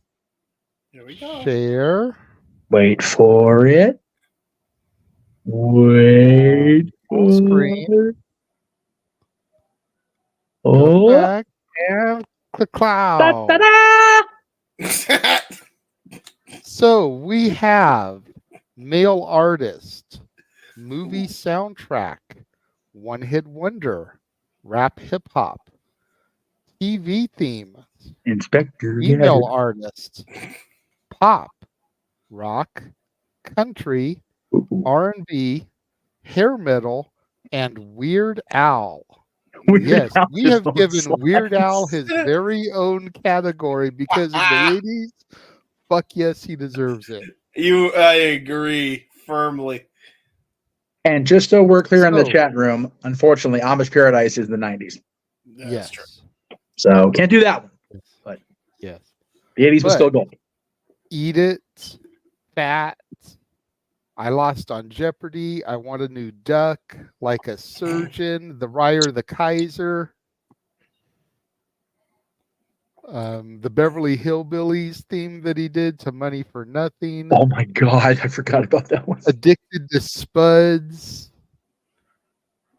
All of that shit. I think I'm a clone now, which I swear to God, I always thought that there should be a fan-made video from episode 2 Attack of the Clones with that song scoring it.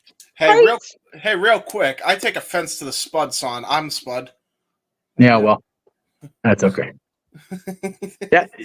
Dude, and as like, much as he tries, Noah will not be running so far away from this show.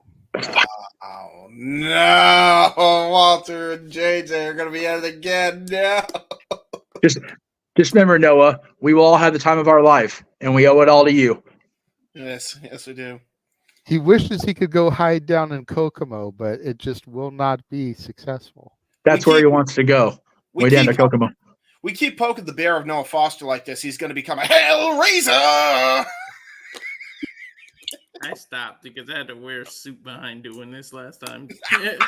Right. True. And that's all, of course, next Saturday in this time slot because we're just gluttons for punishment late at night. Mm-hmm. And then next Sunday, of course. Go back to that real quick, or take it down. The reason we're doing that, right? Because that was originally supposed to be on June 15th. Yes. The reason we've bumped it up is because we now have a double feature on June 15th that we're doing for watch-alongs. Plus, I have to be in work the following day on Sunday at 11 a.m. Yeah. So we moved it up a week. That way it was a non-watch-along week or non-watch-along day because Battleground is the next day. Yes. And I don't have to be to work until like 1 or 2 the day after.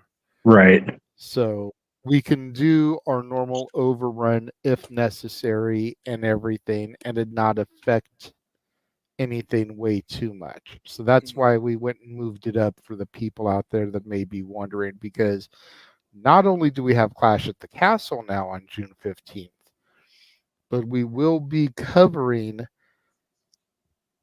MPW Summer 11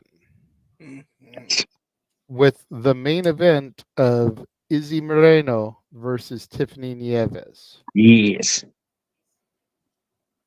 And that's all, of course, as we said, 2 weeks from now. And that's why we're having a regular open mic night, because despite belief and apparent appearances to the contrary, we do enjoy our sleep around here within the multiverse media. Mm-hmm. So, you know.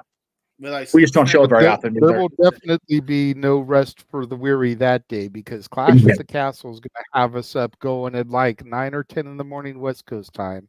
Yep. And then Summer 11 kicks off at 4 o'clock West Coast time, 7 o'clock Eastern. And with any luck, that'll be over just in time for normal start time for open mic night. Mm-hmm. So, with any luck, Summer 11 will give us a blast of adrenaline. It came at you so fast. Now, see, she knows that one. God damn it, Dylan. That's okay. We still love you anyway. Because Grease is awesome. I love me some Grease. So who doesn't like it? I've actually never seen Grease. I just know the song. And you just screwed it all up. Whoa. Just screwed the push of bed. The whole thing clipped on me. Jesus Christ. Okay. Now, you said you've never seen Grease? Yes. Go do your homework, bro. Oh, Jesus. Oh, Jesus. Oh, Jesus.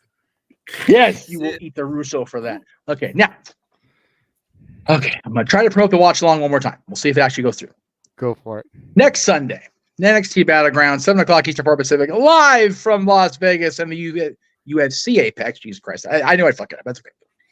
We'll be on with 7 o'clock Eastern Part Pacific with Noah and Walter on the commentary. Yes?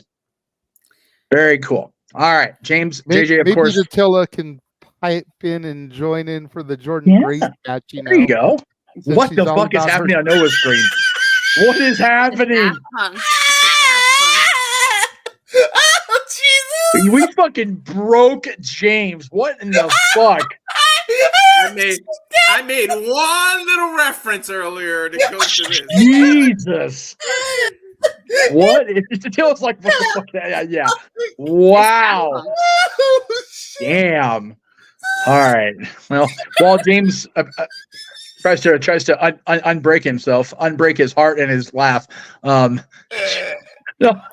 jeez, he's wheezing. We have issues. Okay. Fuck.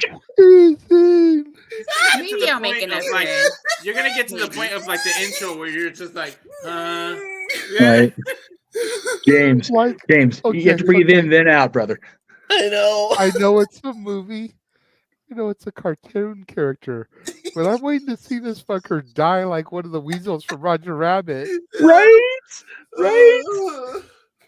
Oh, crying. Oh, you mean when he's like... laughter.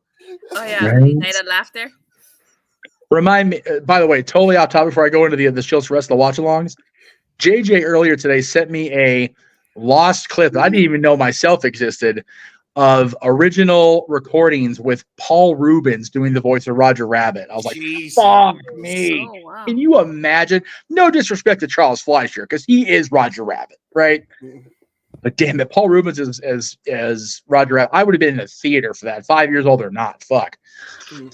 You know, a little off topic, but have you guys ever seen it's like the storyboard of Shrek, but with Chris Farley as the voice? Yes. He's originally supposed to be the voice. Man, I honestly think Mike Myers took that job just to tribute Chris, because everybody loved Chris so much on SNL and throughout their lives. So, but yeah, it would have been a different take for sure. And in honor of Chris Farley, this was right before he went into a van down by the river and tried to get back on the right track. That's it. No kidding. And as we're trying to get back on the right track, after, of course, Battleground, we have the entire rest of this year, which is now increased by 2 more events, thanks to Summer 11 and Crown Jewel being added last week during King and Queen of the Ring. And then, of course, we get into WrestleMania, April 19th and 20th, where we've literally booked the end of the world. So SummerSlam's not going to happen in 2026 at this point, because the world's going to fucking end in Vegas in April. But if it happens to survive, we'll be covering the show August 1st and 2nd, the first ever 2-night SummerSlam, live from the U.S. Bank Stadium in Minneapolis. I'm sure we'll have some people on the ground because the multiverse extends all throughout whatever's left of the world after WrestleMania 2025. Exactly. I think that's it for the chills. So there we go. There you go. Wow. So how do we get Noah back on? How do we get him? Here you did his, matrix mentality and everything. So I think we should just end the show with his screen being the end screen and just say fuck it. Yeah, we'll have Noah also sing "Around the World" to take us out. No, if he wants to. I was going to say, Noah, if you're still there, unmute yourself and do "Around the World" as we get out of here. Noah, it's acapella, so you won't get in trouble. Before he goes, Jeff, you missed the opportunity to say that Jeff Meacham Network extends around the world, and then it could have landed. Well, I could lead it into it. Noah, get ready to unmute yourself. The Jeff Meacham Network, Multiverse of Media, gets ready to extend. Noah, unmute. Around the world, around the world, around the world, around the world, around the world, around the world. The Jeff Meacham Network's Multiverse of Media. For over 15 years, the recognized symbol of excellence and the standard bearer in coverage of sports and entertainment.